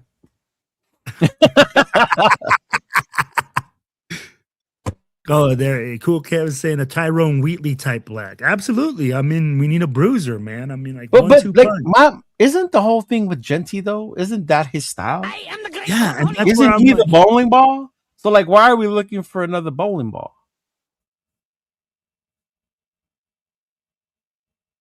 People think because here's the thing. It's because people think he's not physically big. Because what up, Eric? He's not a 6'2", 6'3" guy that's 220 pounds. Yeah, he definitely don't have the size. Yeah, I'll give him that. He doesn't have the size. That's why people don't look at him as a bruiser. Who was big? McFadden was big, right, Jeff? McFadden. The L train. Latavius Murray was big. Mm-hmm. Mm-hmm. That was a big back. Yeah. Nobody, I'll tell you, still to this day. God, what the hell was his name from the Giants? Jacobs. Brandon Jacobs? Oh my God, he was huge. Fucking huge. He was as big as an offensive lineman. The dude they had when I they saw won him the in Super person at a Bowl. Raiders Giants You're game, and talking him Ron standing next James, to Ahmad Barbara. Bradshaw No. was like, oh my god. Do you Wasn't it remember? Ron James, Do you remember Barber? Otis Anderson and Dave Meggett? Oh, Mhm. That's Thunder and 87. Lightning. Yeah, that's the 1987. Oh my God, Anderson and Meggett. Jesus Yeah. Christ. Yeah. Yep. Mm-hmm. Didn't Dave Meggett have like 300 kids or something like that? Like 20 kids or something like that? That's This probably motherfucker like, said 300 kids. No, that's Tyreek Hill. Wrong guy. All right. And what is it with the exception, man, of people wanting what you call it? Tyreek to come to the Raiders. Oh, no, thank you. We'd No, have to build bro. a new daycare No. facility. We don't have enough space for all those kids. Oh shit, Ken. Oh man. oh shit, man. This Like look, they're like Raider fans are legit pounding the table that he has to come here. why? I'm like, why? You know why? I'll tell you why. I'll tell you 'Cause he's- exactly why. Because they don't Why? want him to go back to Kansas City. Oh That's my lord. probably the whole reason right there. That's like getting back with your ex so another dude don't fuck her, but even though you don't really want her around. Yeah. Like, come on, man. Hey, What are you welcome to doing? Raider Nation, Leo. That's the logic, right? Jesus. Yeah. Yeah, Then it would be kind of dangerous though to see him back with Eric Bieniemy because Eric Bieniemy Well, is the OC over there again. And then you throw in the fact that they're probably going to get Jordan Love. I hope they don't give Jeremiah love. Ooh, Oh, Jeremiah Love. I hope Jeremiah did so well that there's no way he falls that low to him anymore. You know? Yeah. Pew pew. What is that? I am the great Cornholio. I'm a gringo. Oh I have my no bungo. word! Bungo-holio. You did not add Beavis and Butthead.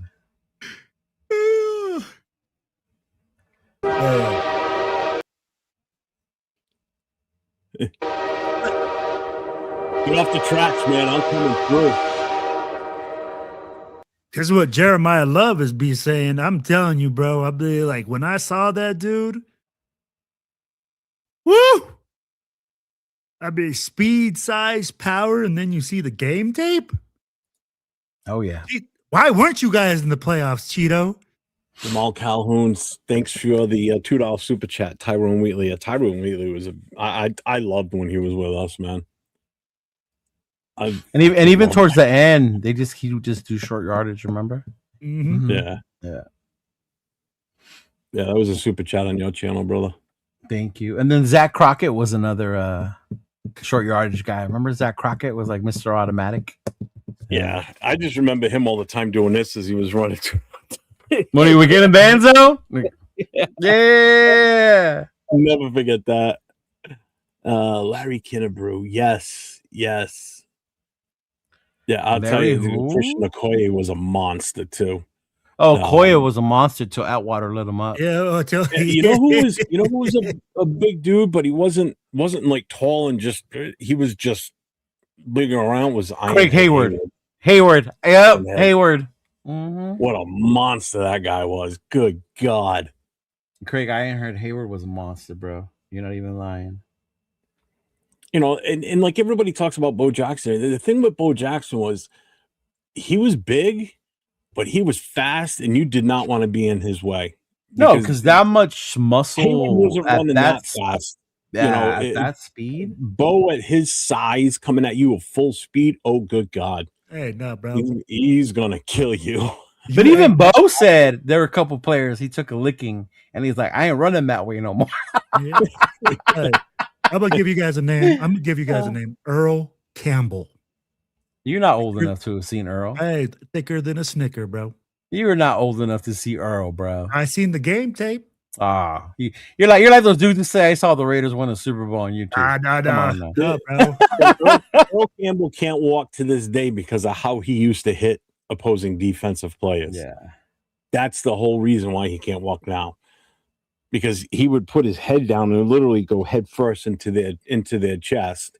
Oh, here you go. I and found that the Jeff overtime Stevens compression of the spine has just messed that son of a bitch up. That's too bad too, because man, he was amazing to watch. Oh, he was a fucking workhorse. I sent you the Mekhi Lemon thing if you want to show it. he was also a master with the freaking tearaway jerseys back then too. That's why. I remember that scene where they pulled his jersey in the back. By the time he breaks through. What's up, Raider Outlaw? He says Raider fans keep forgetting that we will never sign a player or coach. No, we won't. Domestic violence issue in the past. We will not, bro. There's a reason they do the Freddie B. Bulletnikoff dinner for they will never ever. Yeah, really. That's why as much as I wanted Bieniemy, that's when I learned about why we can never bring Eric Bieniemy over here. I was like, why don't we give Bieniemy, like, what the fuck? Like, why? And then they told me, and I was like, oh, okay. Yeah. Yeah. All right, let me play this. Bring this now, up. Those of you who are from LA or the South Central area, let me know if this is weird to you or that's just how motherfuckers are. Talking about this guy? Oh, I did see this. Yeah, I saw this. I did see this.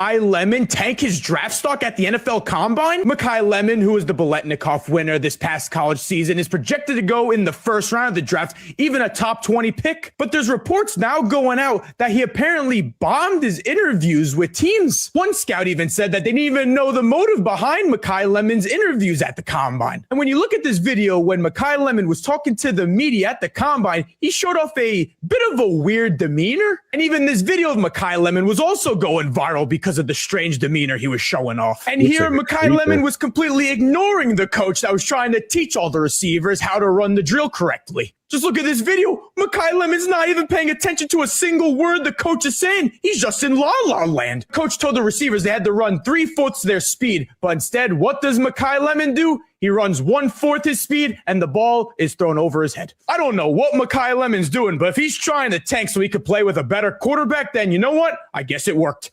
Did USC's wide receiver Mekhi Lemon... Crazy, huh? Wow. So did that look weird to you? Like his demeanor? Yeah. That's how motherfuckers are over here in that area. That's fucked up. Mm-hmm. That's how they are. Yeah. I thought it was going to play him talking too, because when he talks, he sounds as oh, bro, it was even weirder. That's why he sounds just as lost as he did when he was running that route. So he did run the routes then. I thought you said hit him. So he did participate. He partook in those drills, but it's not one of the measurables they can. You know what I mean? It does. That's for film purposes. I heard that participation. I was watching somebody. I forgot who it was, and one of the coaches. They asked him, "What are the things you look at on the combine?" He's like, "We know these kids are good athletically, but one of the things that people don't know that they look at is their ability to listen and follow the direction of coaches." And I've said that, and that was one of the keys that I to the combine was. The other thing you got to pay attention to is how well these kids follow instructions, because they only explain it one time. They'll run it through with one player at half speed, and then you better have been paying attention, because if you didn't, then you're going to miss out. And obviously he wasn't paying attention. And of all coaches to do that in front of, he did it in front of a Patriot coach. And like if Belichick was still in the NFL and that was one of his coaches there, and they got back to him saying, this kid's good, but this is the issue with them, because that's going to go all over. That all the other scouts are going to talk about this. Yeah, that's going to, and the guy that was talking on there that did the split screen with him, that's exactly what's going to happen. He's going to drop because of that. I guarantee he drops because of that. It just shows that. Or does he? Or that NFL teams don't give a fuck as long as this kid You've can ball. Seen how teams react to certain players and the way they handle themselves. The only one I've seen that happen to is Shador. Who else? Oh, I'm sure you can remember. There has to be others. I can't imagine there's not. In the chat, if you remember someone that happened to remind me. Did this guy, well, yeah, that was an off-field issue. Oh, what are you talking about? Jalen Carter? That was off-field issue. Yeah, that was off-field issue. And that was a murder fucking... Somebody died on that accident, right? Yeah. On that racing accident? Yeah. It was a car race. Yeah, it was a car race. Was there a death involved in that one? Yeah, one of the people in the car died. Yeah. Oh, I did that. I don't remember that. Then. Yeah. Mm-hmm. Like he took some practice. I keep seeing people put that in the chat. What does that mean? Sergeant Raider. Leo, No I taught idea. you. What did you teach me today, Big Dog? I'm always up for learning new things. That's Eric. What's up, Eric? Oh, that's Eric. Oh, yeah. Yeah. Oh, Eric. So the reason I didn't know this, and I'm going to do a disclaimer, not a disclaimer, but let it know. I don't know any wrestling thing that's not WWE. If it's before they came to WWF, I don't know because I didn't care about that. I didn't watch them. Like, so that's why when he asked me who their first manager was, I said Mr. Fuji. But they must have been in another wrestling thing, and their first manager was some other guy that I had never heard of. But shout out to Demolition. They just made the WWE Hall of Fame finally, Jeff. I don't know. Oh, no shit, really? Yes, they did. Oh, yeah. Axe and Smash. They didn't say anything about Crush. So Axe and Smash. Mm-hmm. Yeah. The girl died. There you go. I knew somebody died. Yeah. Mm-hmm. But yeah, bro, I don't really I didn't know I didn't even know WCW until they started the Monday Night Wars. Yeah. Really? Yeah, I never followed it. I only followed WWF. Even when the Monday Night Wars started, I used to argue because we were on the ship at the time. I would fight or argue with the dudes on the ship about which one to watch. I was like, I ain't watching that Nitro shit. I'm watching Raw. I'm not surprised Crush didn't get in because he kind of came in late. Yeah, he came in later. Yeah, because he was Atom Bomb first, and then they moved him to Kona Crush, and then he joined them. Yeah. Yeah, WCW in its heyday before the whole war thing started, they used to have some great pay-per-views. Dude, they used to have it set up where they had 2 rings side by side. It would be one big massive battle royal in 2 rings. That's where I tell people that's and their ramps. They you know, like how the steal a lot from them. Well, you know how WWE has their ramps, how they come down to the ground level, and then you got to climb into the ring. They used to do the ramp straight out, and they would come straight out to the ring, and then you would just step over. Like that's how they would do like some of their big, massive battle royals. Because that's where the idea for War Games comes from. Because I used to tell Noah, I was telling Noah how they have the 2 rings, and then they come in one by one, but eventually all of them are in the ring in 2 rings inside a fucking cage. Early '90s when I used to watch WCW all the time too. I remember watching the original NWA. Where it'd be in a TV studio and half of it was all black, you couldn't see, and it was all the local old ladies sitting in the front seat to watch Ric Flair. Yeah, it's great. Yeah, I was never really into that part. Natron Means, I remember Natron Means. Natron Means is another great name too. Oh, so that's Eric. Okay. Yeah, he changed his name again. Sergeant Raider. Did you? I don't know if I asked you this. Did you see that movie Iron Claw? Yeah, I did. That's what I told you. I didn't know that one of the legs was a prosthetic leg that he was wrestling in. Yeah, Kerry. My brother actually said he got emotional when he saw it. My brother was a big fan of the Texas Tornado. Yeah. Oh, the whole family was amazing. Yeah, my brother was a big fan of him. David's still alive. I think he lives in Hawaii now. Kerry Von Erich. It was sad when you see that he just wanted to leave to be with his brothers. Yeah. I was like, damn, bro. It was crazy. 4th and Inches. Oh, Natron Means was a beast. That was the year the Chargers actually made the Super Bowl before they got blown out by the 49ers. Yeah. With Natron. We have a shit ton of banners made up for tonight, but we kind of been winging it. I tried like Jeremiah Love stood off, Sonny Styles stood out. That sucks. What Sonny happened Styles with Downs. was amazing. He was amazing this weekend. Jacob Rodriguez, obviously, also as well. Yeah, I didn't hear much about Cooper and Surratt. I will tell you this: I paid more attention this year to the defensive linemen and linebackers than usual because of us making that change. I wanted to see more of what these guys had. I'm glad I did, especially the linebackers, because my God, there's some talent there. And I was on with Jay, but we were kind of talking about other stuff while the combine was on. I had it on, but on the skill positions, I wasn't really like fully paying attention to it. Sunday, I was attentive to the offensive linemen. So I saw more majority of the offensive line stuff and the linebackers and the D tackles than anything. So Yeah, no, I was at the I don't movies. really know how those wide receivers did. I was watching Scream 7. I'll just catch the highlights later. I will, you know what? One thing I will tell you, because it was on when the linebackers were on, the tight ends. If we needed a tight end, like King from Oregon? Yeah, if we needed a tight end, there's a couple really good ones in this group, boy. Athletic, too. Like, it's super athletic. Fast, too. Like, I'm talking built like Vernon Davis. I forget the kid's name, too, what school he was from. Vernon Davis was a combine fucking warrior. He was one that just fucking this guy's destroyed jacked. the He's cut. Like, he's in, like, wicked physical specimen type shape. Yeah. You know, and even when they were running when they were doing the pass routes where they have to keep turning as the ball's getting thrown to them, I mean, literally running on the line, like didn't even sway off of it or nothing. So there was some decent tight ends. The team needs a tight end out there, boy. There's a couple really good ones in this one. Yeah, I know everybody was oozing about the kid from Oregon. Yeah, Sadiq. I think it's oh yeah. I think it is Sadiq. Yeah, from Oregon. Yeah, that's the one. He was amazing. What do you think? Thoughts on pairing Mike Washington Jr. with Genty? He's not bad. It's a kid out of Arkansas. That kid's speed, man. He's 6'1". He's bigger than he's actually taller than Genty. Bigger than Genty. Mm-hmm. Yeah. I think he ran a 4.33. Yeah. Yeah. His 40 was 4.33. His vertical was 39. Broad jump 128. In the 10 yards, he ran 1.5. His arm length, wow, 33 and 5/8. That's like the 96th percentile. That's Who's crazy. That? This is that kid, the one Washington Jr. from Arkansas.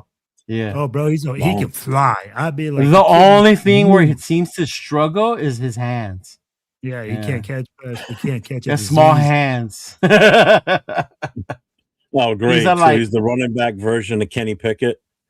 He's the oh my god, dude! It's Jeremiah Love, Jonah Coleman, and then Darian Price are the 1, 2, 3 top running backs. Emmett Johnson from Nebraska, Singleton out of Penn State's not a bad. Neither is Katron Allen. Yeah, and then you got Mike Washington at number 7. Yeah, it could be a possibility if he's at number 7. He's not a bad. Yeah, he's not a bad guy. Mm-hmm. Mm-hmm. Is he listed as a fullback?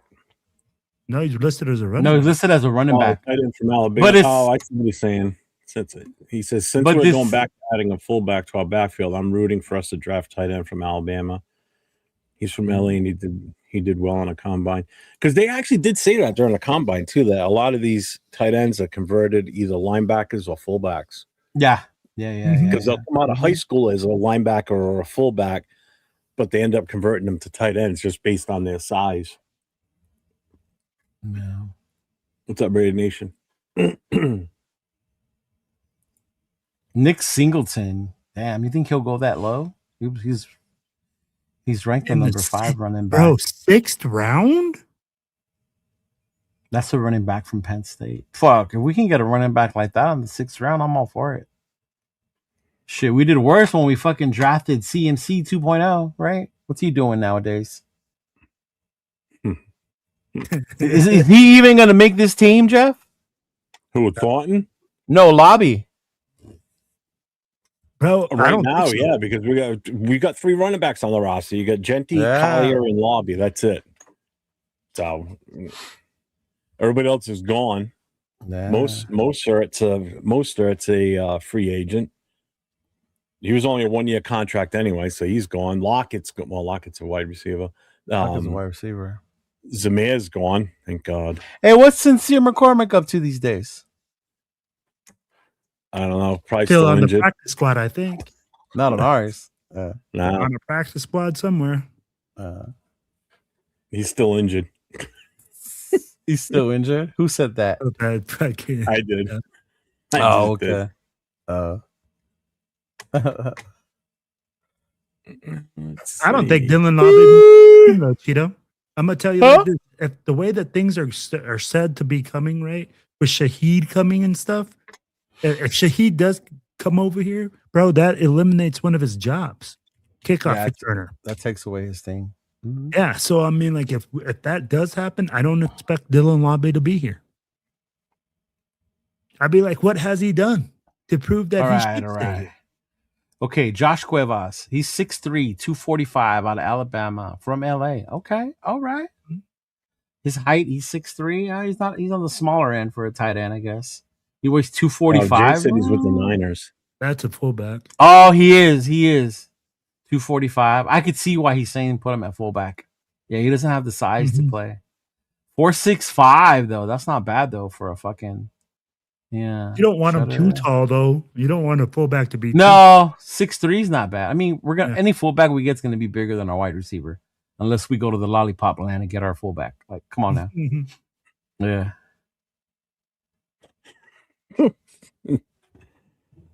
Okay. All right. What's your feeling on Tucker? Because I've heard a lot of people talk about him lately. I get it. You saw signs. I still refer to the Trey Tucker game as those were garbage TDs because we were getting blown out when he scored those touchdowns. But hey, they're touchdowns. He had a good game. If it was on your fantasy that week, you did good. He did score that one in New England. Yeah, he just scored the one in New England. You know what? You always hear Raider fans that he was running down the field wide open a lot.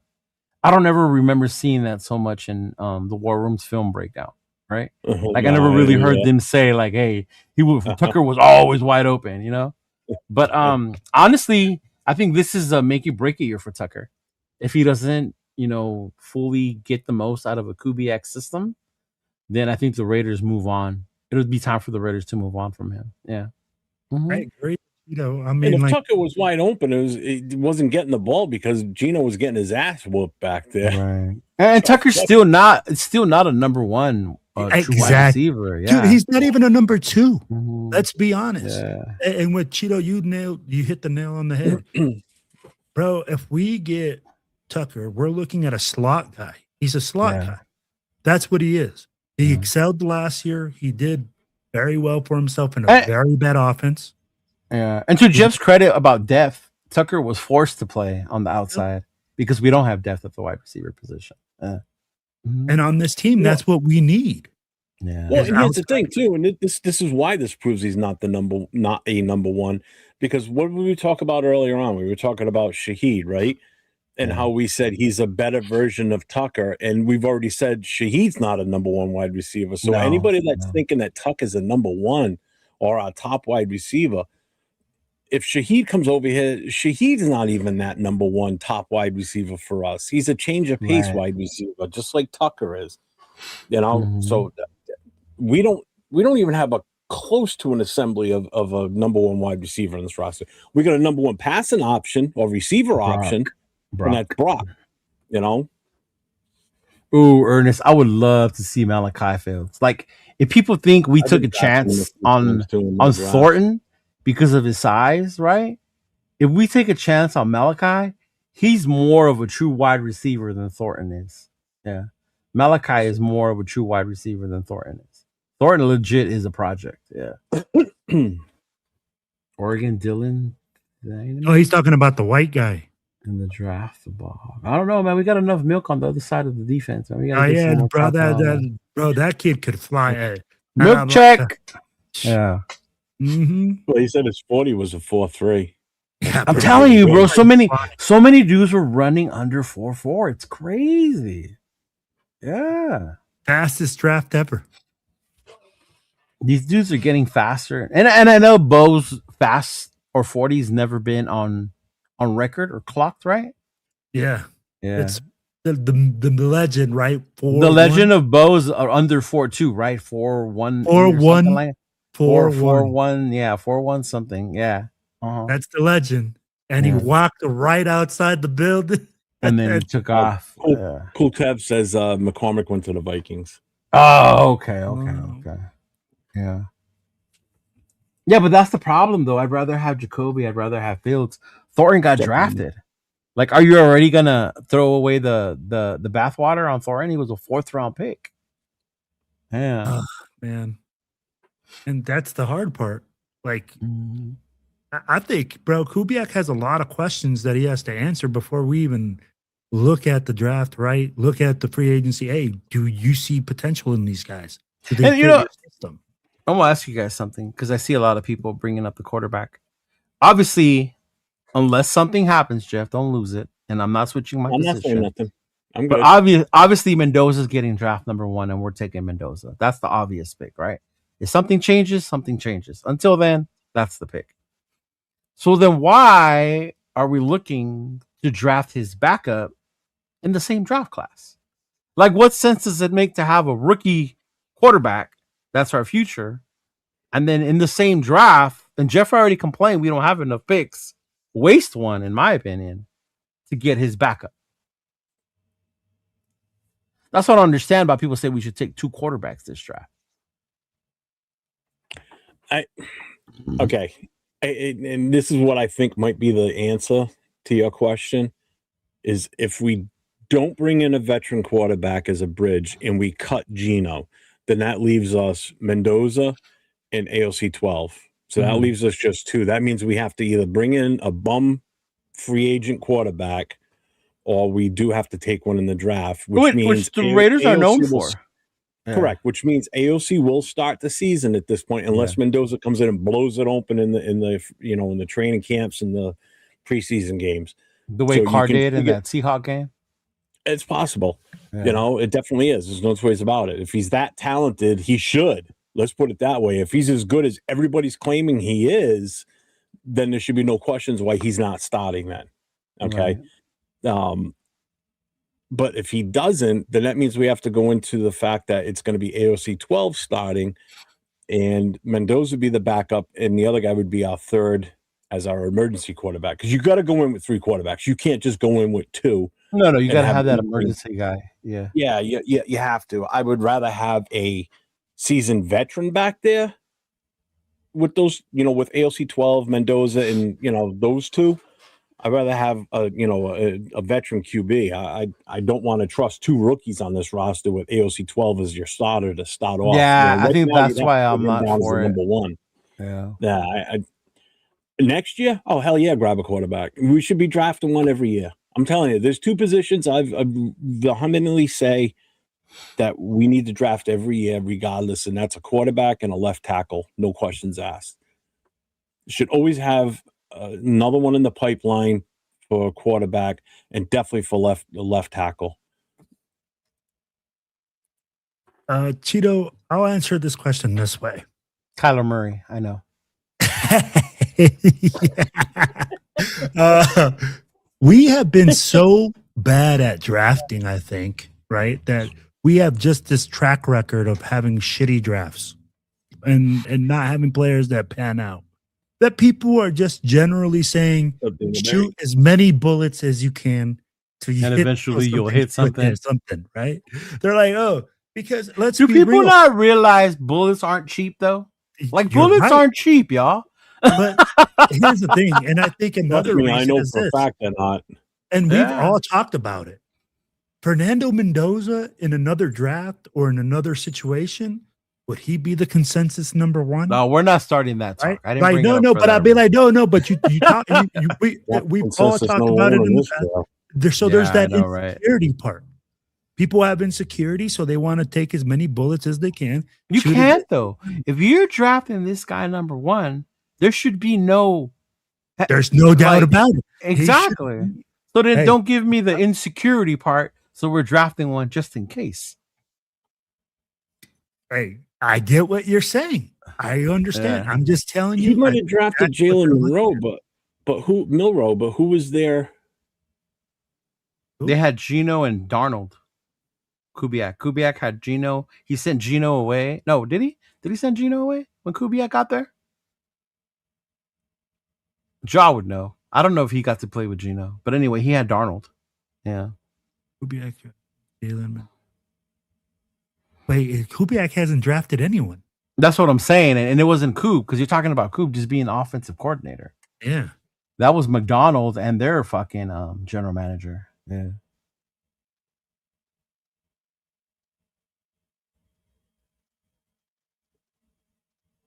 You know what I'm saying?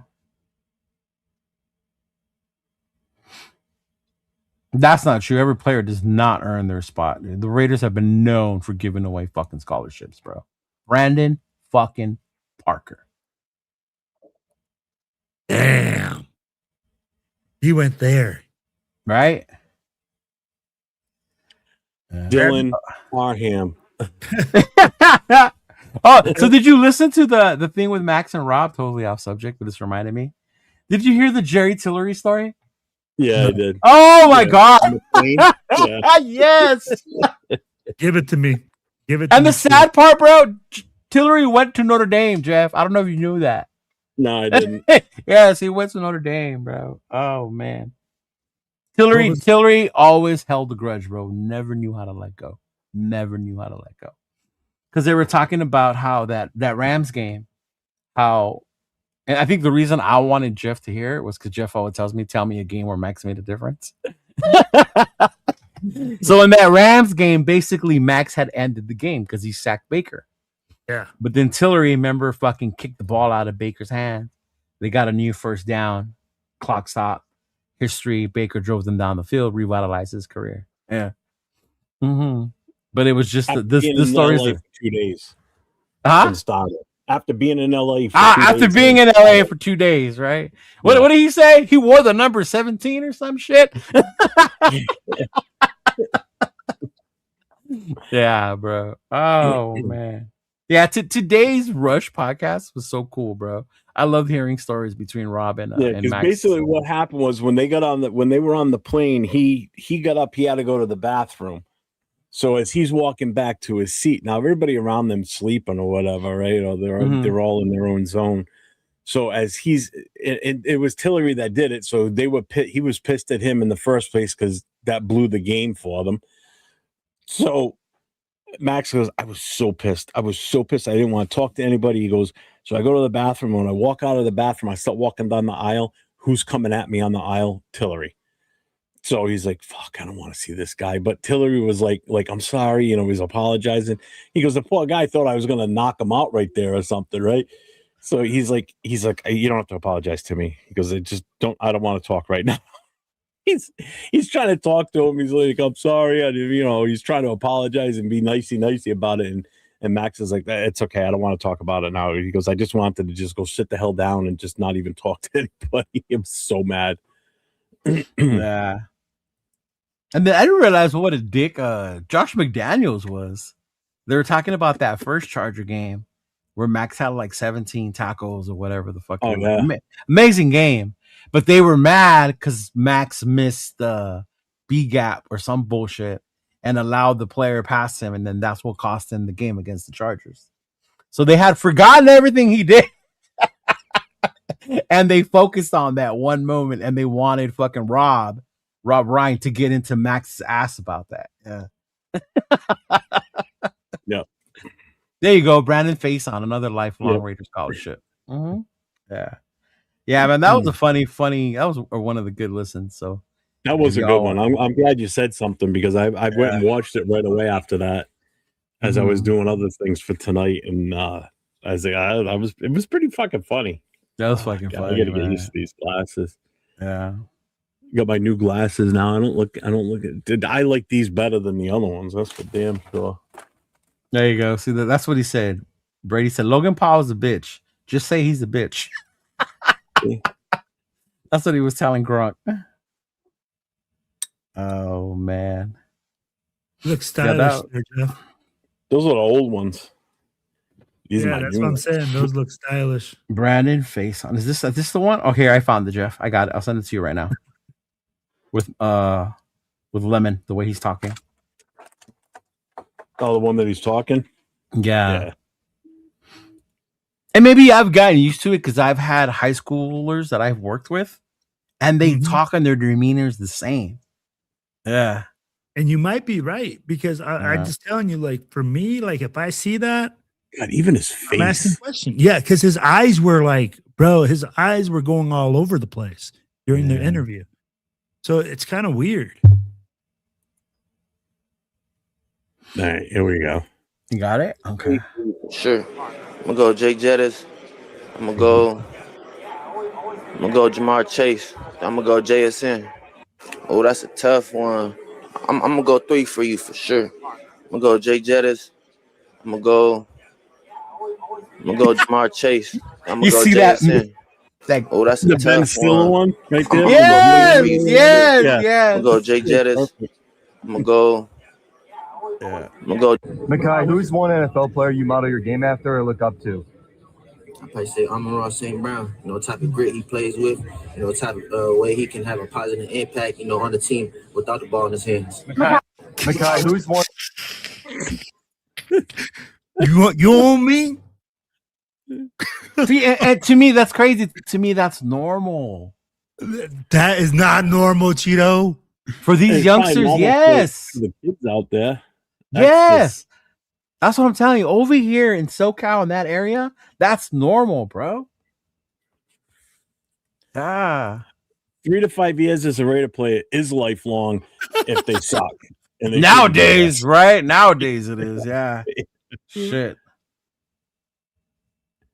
Yeah, nowadays it is. Jesus. Oh, yeah, they're definitely bringing their generation into it. Jesus Christ. He's from the projects. That's where they move. Talk about making fun of people because they're short. Oh, my God. I made fun of my girlfriend this weekend at the movie theater. We're watching the movie Scream 7, right? Mm-hmm. And you guys know the story, Ghostface, Nev Campbell, all that shit, right? Yeah. So there's a scene in the movie, and I'm not going to spoil it, where they shoot the guy and the mom tells him, shoot him in the head, make sure he's dead. Always shoot him in the head. And then I tell my girlfriend, because I always joke around with her about her being gangster. I'm, is that what you do, baby? You shoot him in the head. She goes, yeah. I shoot him in the leg first and then in the head. And then I look at her, you shoot him in the head so you can reach. That way you don't got to aim up, huh? She looked at me like, this motherfucker. I'm like, okay, I get it. You can shoot here. You don't have to go like this. Like, okay. Oh, all right. Shit. Fucking Cheeto. I thought that shit was hilarious, bro. Hey, for real, football players can smoke weed. Yes, they can. Yes, they can. Yeah. It's not that. I'd be like, he didn't even look stoned. It's just a weird interview to me. Yeah. Yeah, it was just, that's just the way it is, man. It was crazy. Yeah. Yeah, I thought when I saw it about him, I was like, man, people are tripping about this dude. Mm-hmm. Yeah, because I saw the talking video the other day, I was like, what the hell? Yeah. Like, this is crazy. All I can say is I'm proud of my Raider group because not one person made fun of Encarnacion. Like nobody sent me, oh, people have been roasting him, bro, about the way he talks. And I get what you're saying, but I mean, like, for me, I'm like, that just like, no, but I'm saying I'm proud of it is in my circle that I don't associate myself with people who thought that it would be cool to make fun of him in that way. Yeah. Agreed. I'm like, to me, I'm like, that's stupid, man. I'm like, you got a situation that you can't medically handle. It is what it is. But I mean, like, the kid is an absolute beast. Like the way that he moved, the way that he played, and I mean, like the way that he keeps like just rising above the situation. Good on him. Chap cleaning his glasses. No. Somehow I think I got a scratch on it. Fuck, these things are just barely 24 hours old. Luis, I agree, man. People can be weird and they can be professional as fuck. Look at Dennis Rodman. Dennis Rodman, man. Shoot. Look at me. Yeah. Be like weird as hell, but I'd be like, Jesus. I'm not normal. I mean, come on. Oh, Let's fit right in with these kids, right? I don't know if you do though, because like you're like, what the hell? Why is he going like that?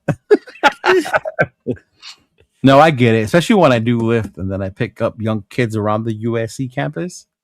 I was like, Jesus Christ, like y'all so fucking like, oh, shut up. What in the West Coast, Jeff, is going on? I know, right? Mm-hmm.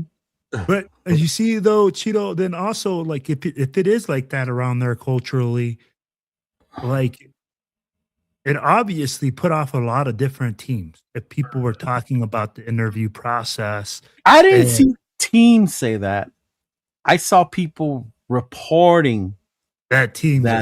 Yes. And that's the tough part. Mm-hmm. Well, and that's where where there's smoke, there's usually some fire. Is there though, or is there just some food just trying to get some shit for the internet? Oh, damn! Right. It's almost like that Max situation. I don't even know what an LA accent is. Yeah, what is an LA accent? See, thank you. I'm not alone. I say, dude. I mean, like that. That's not an LA accent. When I hear I say the accent, word, like somebody people says, say "Oh, the what's word. this?" You know, It's kind of like, I mean, it's I'm- kind of like I know you what I you think it have is. that East Coast shit. Like when we tell you to say certain words just to say them, like Yeah. you have that about the way you talk, right? We don't talk Yeah. that way. Yeah. So when we're here and we're amongst, I guess, each other, Because you don't talk normal out there. We talk our normal. our slang to what LV is talking about, our slang comes up. Like it's put it around my peoples. We don't say LA, right? We say LA. We don't say Anaheim. We say Anaheim with an N. I don't know why.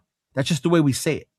Yeah. There's just the way we talk because we're from here. It's just a little different. Listen to Nipsey. When are these fools gonna listen to Nipsey Hussle, bro?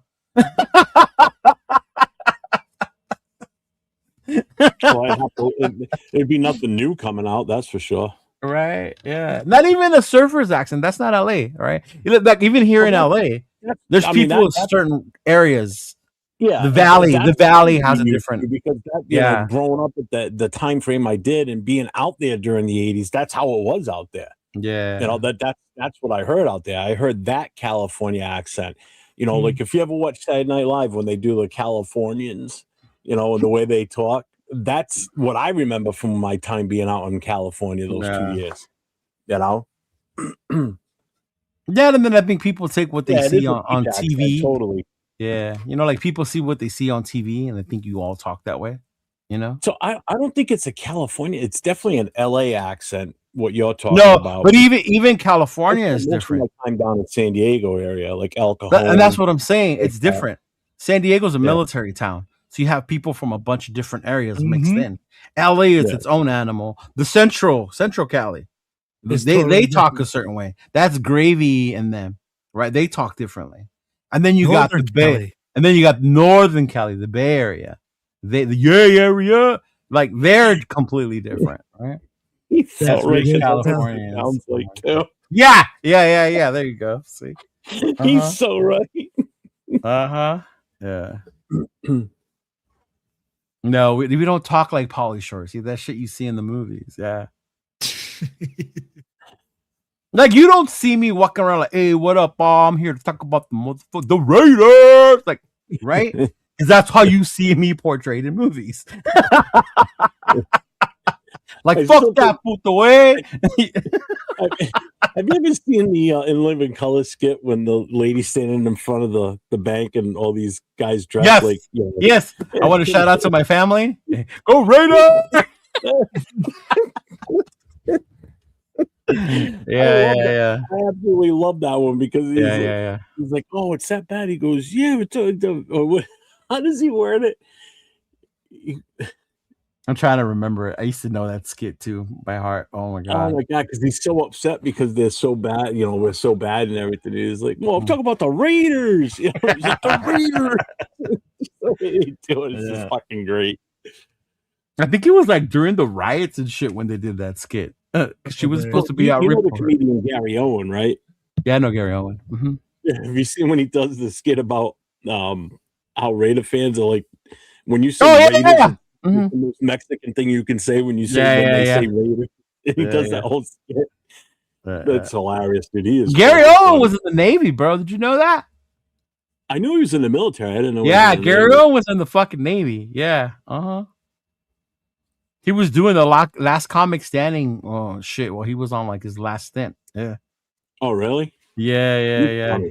He's fucking hilarious, man. Yeah. Gary Owens, that motherfucker hilarious. The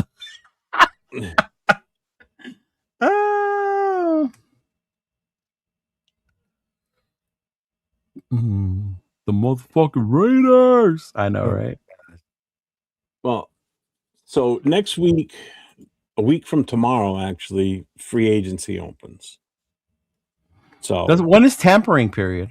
Isn't tampering period like right before? From the 9th on. Yeah. Okay. So the 9th is when you'll start hearing the so and so signing rumors and like these agreed to a contract with, or you know, or he met with this team type of shit. Wednesday is the actual at 4 p.m. is the actual right free agent opening. So that starts. Oh, was that starts the 2026 fiscal year, basically. That starts the 2026 season. 2026 season. Yeah. And then I think Coach was right. I think it was Mad TV, Jeff. I don't know if it was Living Color. I don't remember. It was one of those things, but yeah. You know what? It might have been Mad TV, actually. It might have been Mad TV. Yeah. Because none of the characters that were in that skit do I remember. I don't remember them in Living Color. No, so, me either. Yeah. TV. Yeah. So next Wednesday is when it all starts. So, and I honestly think day one is going to be hot and heavy. I think there's going to be a lot of. Oh, always. A lot every year. Well, and then you know how the nation is. Once we start seeing one or two moves from other team, what the fuck are they doing? Right? What are we waiting for? What's going on? How come and then as soon as somebody gets signed, oh, what the fuck? I wanted that. Who the fuck is that guy? Yeah. And then you're gonna go and look up, and he's like, you know, the 20th ranked wide receiver. Like, we should have had that guy. What? You know, I had him on my fantasy team last year. He killed it. Yeah, it was Mad TV. I found it. It was. Yeah. It's depressing. Yeah, it's depressing being a Raider fan. And then we should show it. I'm gonna send it to you. And then after free agency, after it settles down for, you know, maybe after the first week or so, I think then we can really start digging deeper into what the draft is going to look like for 100%. Us beyond that first pick. Yeah, that's what we're gonna do on Monday when we start the new season of Football Raider podcast. We're gonna start into the free agency and see what's the scenario, the best scenario, the worst case scenario. You know, heading out of there. Yeah, and then right now, like to me, like Kyler Murray's gonna get added because he's gonna get reports are he's gonna get released from he's gonna get cut by Arizona. He's getting released by Arizona. That's crazy. They're saying that they see no trade value in that yet, huh? Because of the contract. And I think to Jeff's point, that's what makes Max such a beautiful trade value person, is because the contract you're inheriting also. You don't have to try and trade and sign this dude. The dude's already under contract, very favorable contract, right? So yeah. Mm-hmm. Well, and because part of his contract is they've got that option into after 2027 season, they can walk away from him. Yeah. You know, so if he's there for the 2026 season and 2027 season, and say 2027 season was a complete bust for him, they can just walk away, and then they're not on, they don't take a cap hit, nothing. He's gone. You know, and then now he's got to go and he's a free agent at that point. He's got to figure out what he's going to do, you know? Yeah. So I think I don't think it's a huge mistake. I think it's the best thing we could fucking do is trading him away right now. Seriously. You know, he's at the highest value we're going to get for him. Take it while you can. I don't know if it's the highest. And I'll say the only reason I wouldn't say it's the highest going forward, it's the highest. It's because he's coming off an injury. So you still have to see how that physical comes back. And this time next year, he'll be coming off another injury, another surgery. Here we go, Jeff, going straight negative. Doomsday Raider. Doomsday Raider. Full effect. Doom and gloom.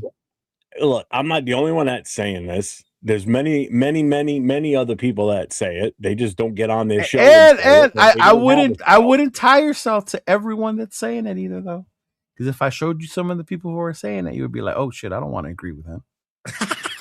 I don't really care. It's still my thought process. That's how I still think. But I'm just saying, when you start saying many people, let's not start saying like all these many people are the cream of the crop either. Yeah, but when did they start talking about wanting to trade him? Just a few weeks ago, a couple months ago? How long have I been saying it? No, probably when everybody else had. Yeah, I've been on it for the last over a year already. So yeah, but I sent you the thing if you want to show it. Oh, which one? The Matt TV one. Yeah. Okay. Yeah. For those of you who have never seen it, this is what I'm supposed to sound like apparently when I come on live. Oh man. Hey, what up, 49er Reds? On my bad, dog. I gotta say what's up to you. Yeah. I can't even stand it right here. What's up? Excuse me, Lil Joker. This is no joke. These are serious times, and people are seriously concerned about this nation entering into a depression. All right, you're right, eh? But you know what? What? I think our nation is already in a depression, eh? Okay, you do. And why is that? Raider Nation, eh? It's the anymore. I can't take it, right? Raiders. Trying to hold it, eh? Check her out. Trying to be a professional and stuff like that. Eh? Come on, let it out, eh? I'm gonna call you Jack in the Box, eh? Because on the outside you're all like a square and everything, but on the inside you want to come out and get all silly like that. Come on, you can't resist little Joker, eh? Oh, what? Let it out, eh? There it is, Hoss. All right. I guess it's okay to have a laugh in these financially difficult times. Well, man, I know I do, sir.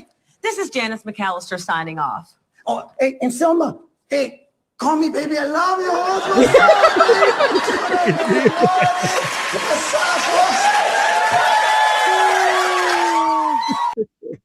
That shit was funny, bro. Little Joker. Oh my god. Yeah, I love that. Right? Oh man. That's some big luck. Jeff, what do you think about Jeff Hansen's trade? Yep. Right. He said that's gonna be all of us when Kubiak brings us the Super Bowl. That's gonna be Mendoza, his third year here, and we're still rebuilding. Yeah. The nation's in the depression, eh?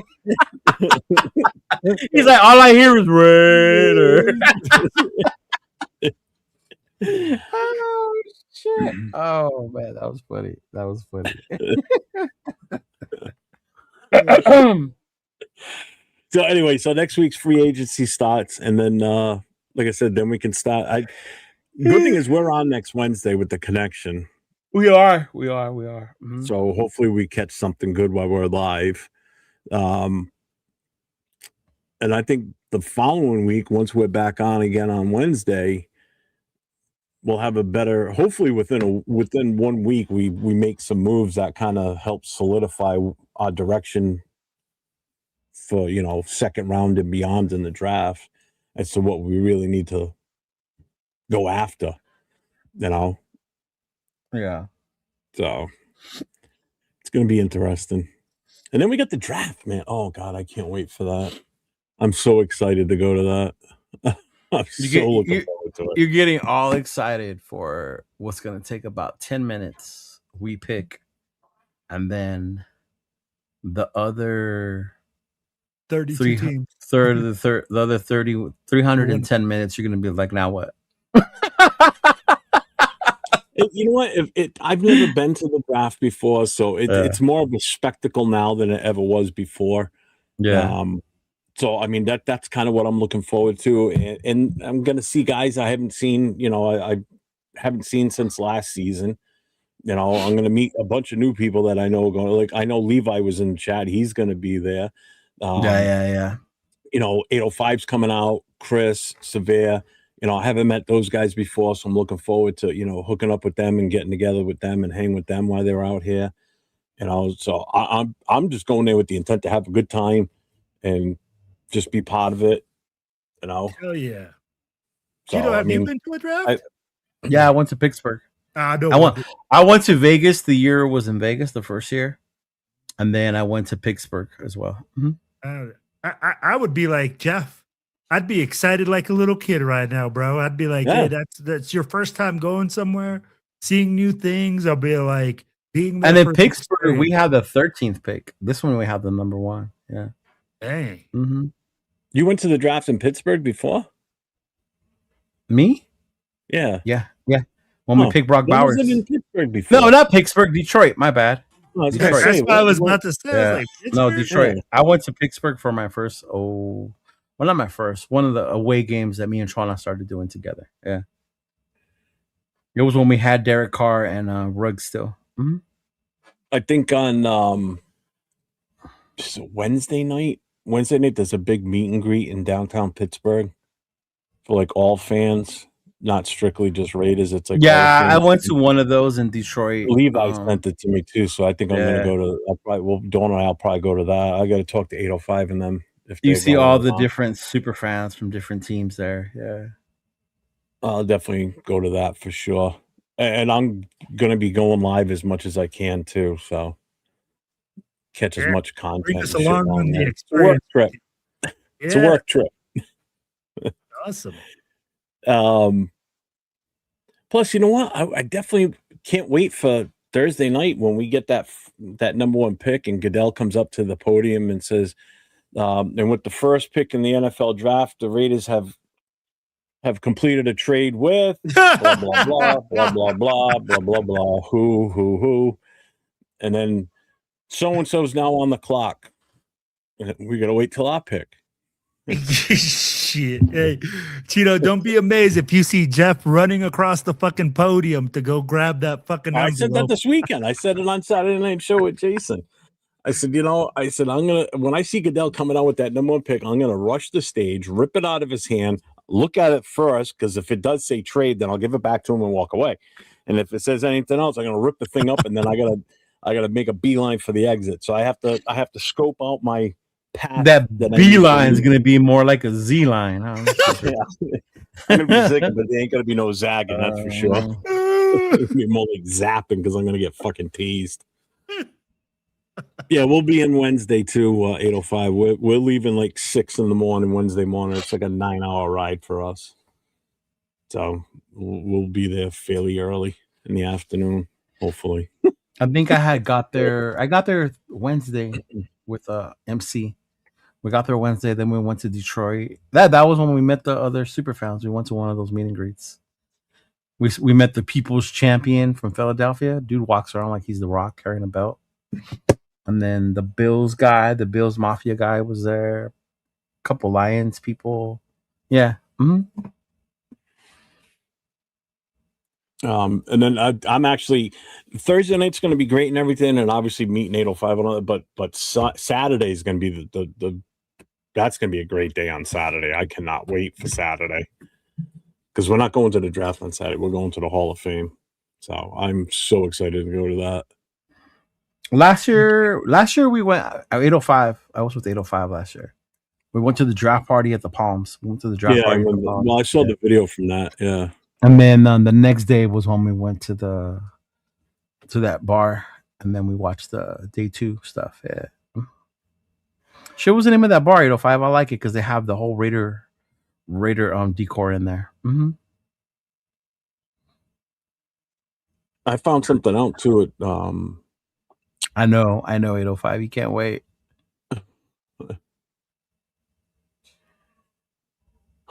Oh, he loves the super fans. Oh, he loves them.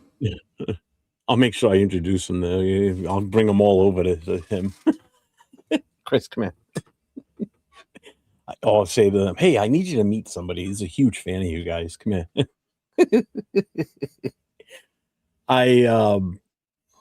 Parkway Tavern, he said. Parkway Tavern. There's that one. Uh-huh.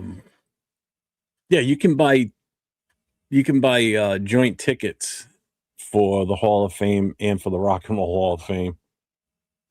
That's in Ohio too? It's right there, same city. Oh, okay. They're both in Canton is where the Hall of Fame is for the football. Rock and Roll Hall of Fame's in Cleveland, but it's right there. Chris would fly back home instantly, he said.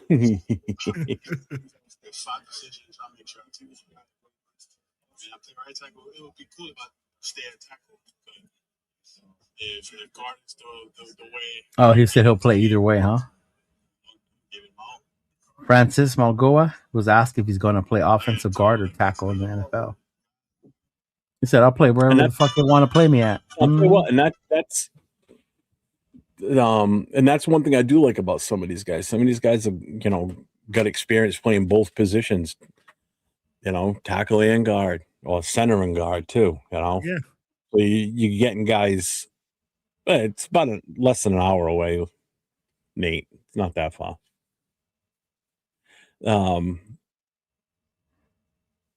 Guys that have experience doing this, where if it doesn't work out for them at one position for the, in the pros, we can swing them over to something different, Just don't do what we did with JPJ last year, because that was bullshit. Yeah. It's even like Jeff said on Saturday, we were watching the lineman guys, and like the guy from Utah, I don't know what award winner he is. He's just like, bro, I just want to go to the NFL. I'll play whatever position they want me to play.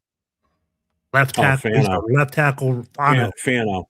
Yeah, Fano. Man, that dude is a stud. Oh yeah, he is. He looked great out there too. Yep. Even Doneker, his footwork and everything when he was doing those sides. God damn, that was insane watching him. The Hall of Fame in Canton. Yeah, I'm excited. I've never been. Cleveland and Canton are not right there, Jeff.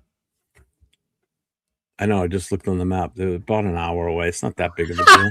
I asked you. You said it was right next door. I was like, really? I didn't say right next door. I said one's in Cleveland, one's in Canton.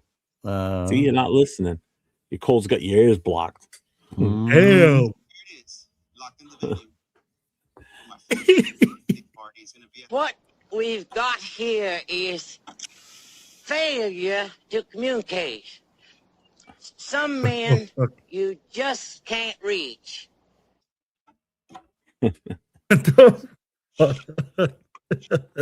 Oh, I found a new website with all kinds of fun stuff on it. So I guess fun is a loose term, huh?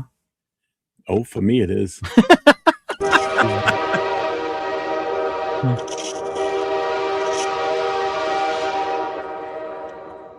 I was like, oh Lord. Yo, Cheeto, that been to the draft, what's the funnest part that you've experienced at the draft? What's the funnest thing you've done? It was meeting and getting to know the people of Detroit. We met a couple of really cool ass people in T Money. Actually, we still talk to T Money.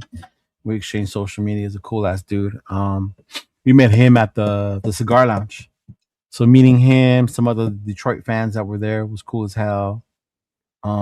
Checking out some of the local, I guess, stuff. Like we went to go eat at the Joe Louis restaurant. I didn't realize that he was from there. Like I didn't know much about Detroit, honestly, other than Axel Foley and Barry Sanders. Like that was it. Yeah. Like honestly, that was all I knew about Detroit. Yeah. So it was cool to know the city and the different things like that. Yeah. And MC Raider, how paranoid he was about the hotel. That was funny too. I have no idea. I'd be like, but I heard that like Detroit's a tough city, right? Like a grimy city. Was that your impression of it as well, or was it nice? I'd be like, did it catch you by surprise or anything like that? It was a lot cleaner than I had thought, but the guys had told us that the city has gotten a lot cleaner downtown over the past few years. He said back in the day, there probably wouldn't have been the tourists wouldn't have been able to venture as freely as we did. Yeah, so he said Detroit has gotten a lot cleaner, a lot better. All their sports are right there, bro. Where the Lions play, where the Pistons play, like the Red Wings, right? Where the Red Wings play, like all that shit was right there. The Tigers, yeah, all that shit was right there in the downtown area. That's cool as fuck. Dope. That is dope. Cool as fuck. Yeah. Mm-hmm. Chico. That's just like in Philly too, because you got Lincoln Financial, then you got Philly Stadium, then you've got the arena right near there where the Sixers play and the Flyers. I'm trying to think of a second for the hockey team. Philly, the Philadelphia Flyers. Yeah, Philadelphia Flyers.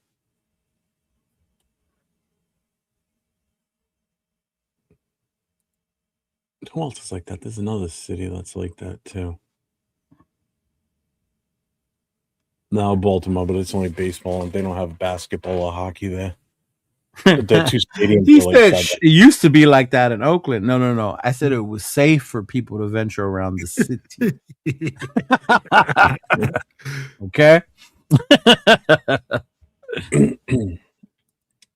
What's up, Honestly, that's what I thought Detroit was going to be like, and it was far from it, if that makes sense. No, it does. It absolutely makes sense.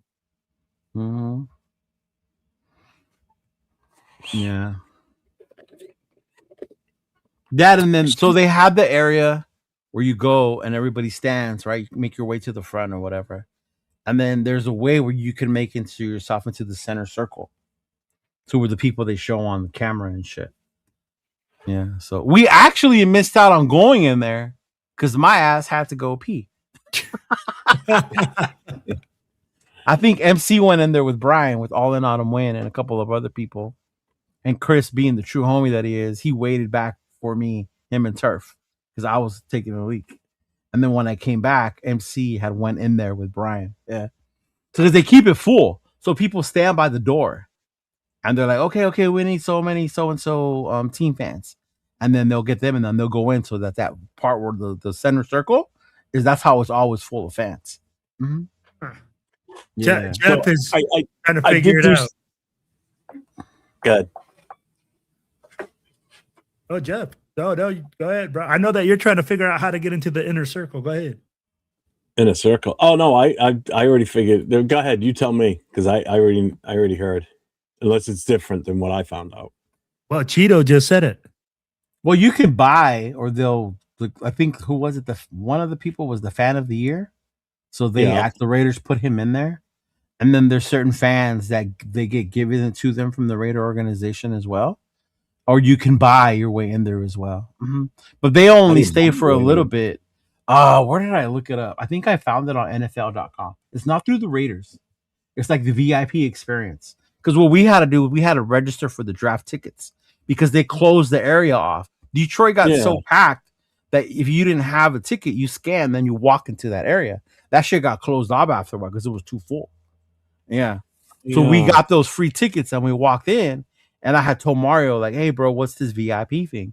And he was like, oh, that's for the inner circle. I'm like, oh, but I wasn't going to pay that because it was already a lot for the flight and the hotel. Yeah. Is it NFL One Pass? Yeah, but there's like a VIP experience. Yeah. Yeah. Jeff's already. No, I've already. Dawn was in it long before me. She was in it before we went to Philly.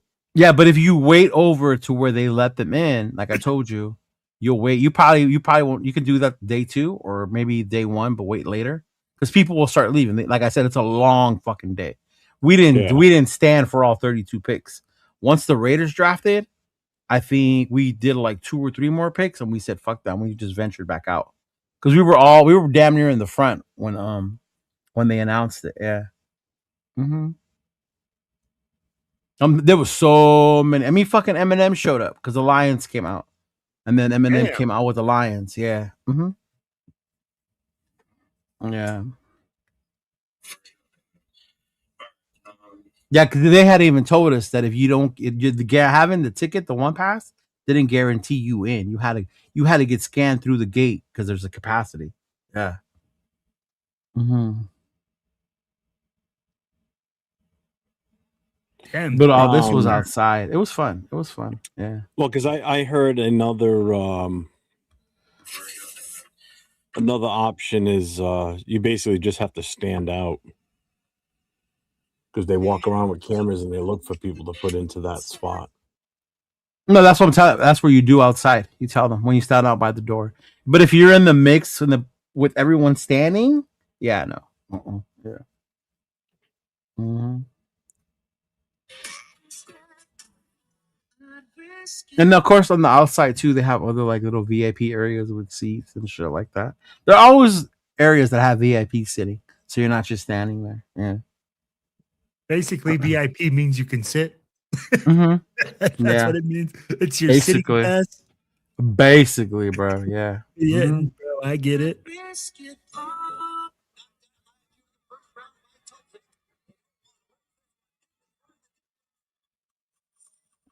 What? Call 401-830-9181. Leave voicemail comments for Friday and Saturday. Yeah. So just to remind everybody, if you call 401-830-9189, you can leave a voicemail for Friday night and Saturday night shows. We take phone calls live on the air, or I take phone calls live on the air on Friday night, and then Jason and I take live calls on Saturday night on Raider Nation Voices. So feel free to call in. 8675309. So that is there we go. That is fucking well. What is up with all these old fucking fighters fighting again? And it like, ugh. You got Pacquiao fighting Mayweather again. Then you got Ronda Rousey fighting, what's her name? What's up? What's her name? Regina, whatever. Yeah, don't play his thing on Friday. Just I'll miss it. I won't even do it. What's up, Raider Nation? It's your boy Will. Mm-hmm. My family has season tickets in '97. I felt like a VIP and a punching bag. I'll leave a message, bro. Yeah, the NFL experience was cool. I also looked up, and you might want to have Don look up, but like local areas, local spots will have like certain players come to do meet and greets. Oh, really? Like there was one for Barry Sanders, but Chris didn't want to go. Asshole. Still upset about that one. But yeah. we were having fun drinking and smoking, so yeah. Mm-hmm.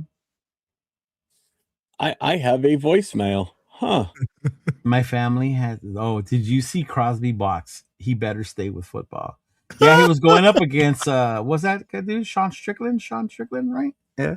He was sparring with him. Yeah, that was old though, because he didn't even have any tats on him for the most part. Yeah, that was an old video. Mm-hmm. Yeah, it wasn't anything recent, that's for sure.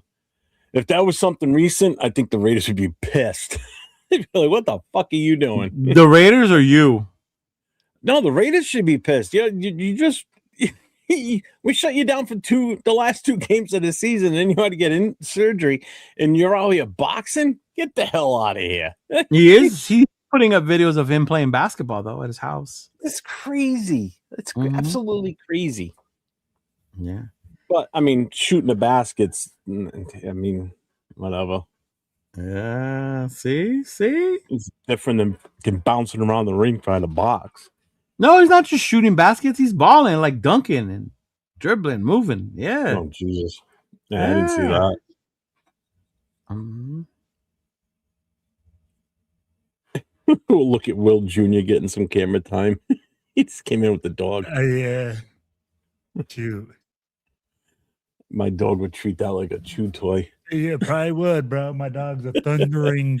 Actually, no, my Gracie girl's not that big. You guys ready to call it? Yeah. Mm-hmm. All right. Well, what do you got coming up? Man, I got the Silver and Black Radio podcast coming this Thursday to y'all, man. We're just going to be chopping it up, shooting the shit. I've been like, we're going to be bringing in a lot of different stuff. And then after that, I don't know, man. We'll see what happens. Like the week is still young. Yeah. I could see the list of different stuff you have planned. Hey, no. When it comes to podcasting right now, man. I'm right, like, Jeff? He's like, what stuff do you got. have planned? Like, what different? Like, I don't know. It. I'll let you know. Yeah. Man, Watch busy, man. Watch The Rush with Max and with Rob Ryan. Okay. Yeah. That'll give you a bunch of stuff to talk about on your show if you watch that show. Oh, definitely. Tell whoever's definitely. on there with you to watch it, and you guys will have a blast with. That is great. That you could get a lot of great content from that show. Mm-hmm. I will, man. Will do. Yeah. Mm-hmm. Yeah. Like right now, man, I'm like I'm running around like a chicken with my head cut off because I'm freaking working 2 jobs. So I'm like, I'm just trying to make it happen, bro. Trying to make this money so that way I can go party with you guys. Go have some good times, bro, with the nation. Did you know that the 7 years Stetson Bennett was in college, that motherfucker never got his degree? Shut up. Really? Yeah. Later, John. Bro, how do you not get a degree in 7 years? But hey, he's a national champion.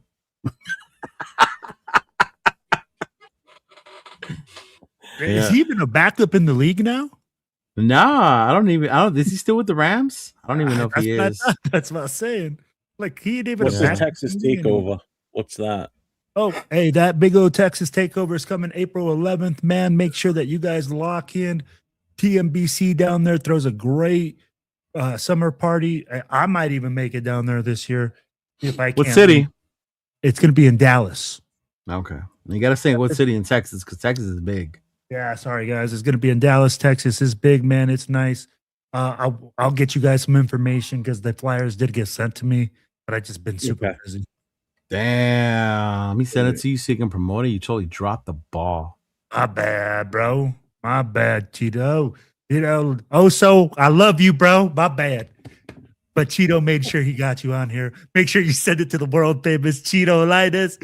He'll make sure to get shit done and get you promoted. Mansfield, South Dallas. That even matters, bro, because Dallas is so fucking big. Yeah. That's crazy. Yeah. Do you know how many Rhode Islands you can fit in Texas? A lot. God. A lot. Crazy. You know how many Rhode Islands you can probably fit in Lake Tahoe? Oh, bro. Crazy. Oh, the Great Salt Lake. Later, Jay. Leo, what you got coming up? Tomorrow we got the connection. We got we got Raider Ben coming on with us, right? Yes, sir. Mm-hmm. So tomorrow night, Raider Connection, 10 o'clock Eastern, 7 o'clock Pacific. We are going to have a guest on with us. We're going to have Raider Ben on with us tomorrow night. That'll be fun tomorrow. Mm-hmm. Yeah, it's going to be a funny show. I can see it coming already. Yeah, you have a game plan for us? Oh, yeah. Oh, a game? Yeah. I might. I'm not going to let the cat out of the bag just yet. Okay. And then Thursday night, I will be on with Nate on Raiders Coast to Coast, and we will have a special guest on with us also on Wednesday. We are going to have Mr. 805 on with us. You mean Thursday or Wednesday? You just said Wednesday. Sorry, Thursday. Thursday night. We're going to have. Oh, you're going to have 805 on? Nice. Oh, I might actually watch then. You got 805 on. We're going to. Yeah, bro. This guy just be popping off shots left and right. Hey, he knows that's not true. I'm in the chat always fucking with him. Yeah, he is. It's the cough medicine. Yeah, because he makes fun of Nate the whole time. Right. Thank you. I do. I love being on the chat side because I can make fun of the people talking. I always fuck with Nathaniel. Yeah, we're going to have 805 on with us. We're going to talk some combine stuff and what his take was on what he saw. So we're going to, we'll get a little analytical, I'm sure, with him on there, which is fine because. All right, y'all, we're going to play a drinking game on Thursday. Every time 805 says, here's the thing, we're going to drink. So stand by. My coffee will be gone in 3 minutes. All right. Here's the thing. Here's the thing. Shout out to my dude 805. He's cool as fuck. Friday night, I'll be on with the No Huddle, 9 o'clock Eastern, 6 o'clock Pacific. Phone number's right here. Call that number, leave a voicemail, or call live once I open the phone lines. And then Saturday night, Raider Nation Voices with myself and Jason First Downs, where we take your calls and we talk Raiders and Raiders exclusively on Saturday. So, and then you're back on Monday with the Poro podcast. Yeah, on Monday. Yeah. What time? Mm-hmm. At 7 o'clock. Mm-hmm. Okay. It'll be me, Chona, Raquel. Hopefully Queen V is be back. I'm not sure about Queen V because she's got some family stuff, but it will definitely be me, Chona, Raquel. Raquel's going to talk about with you guys either, huh? Well, it's been a while since we went on. I told them I wanted to take a break because there wasn't really much for us to talk about other than, you know, the usual bullshit rumors. And I do that enough with you guys. So, yeah. Mm-hmm.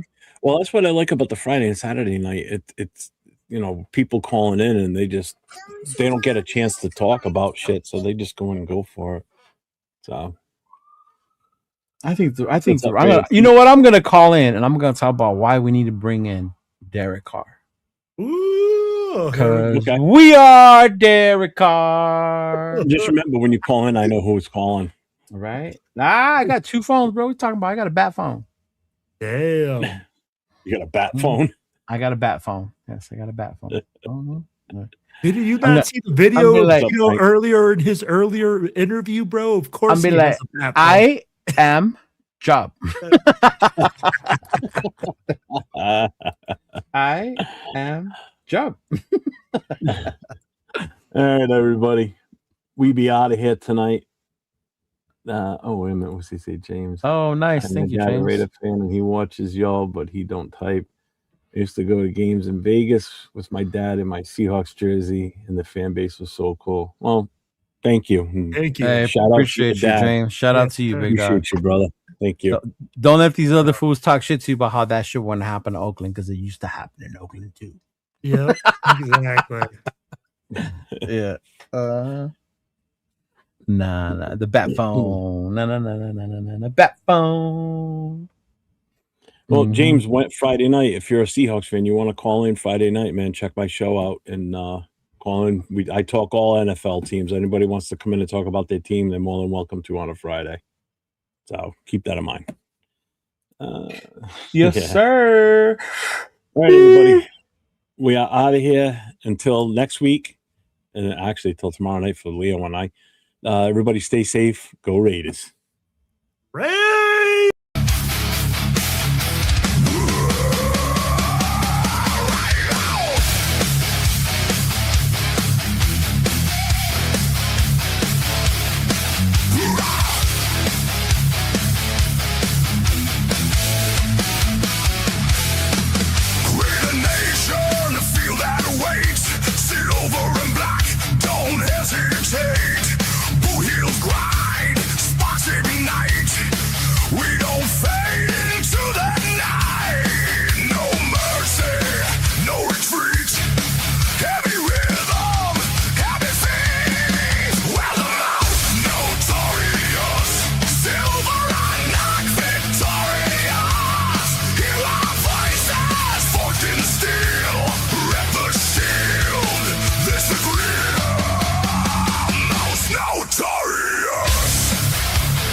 Smoke.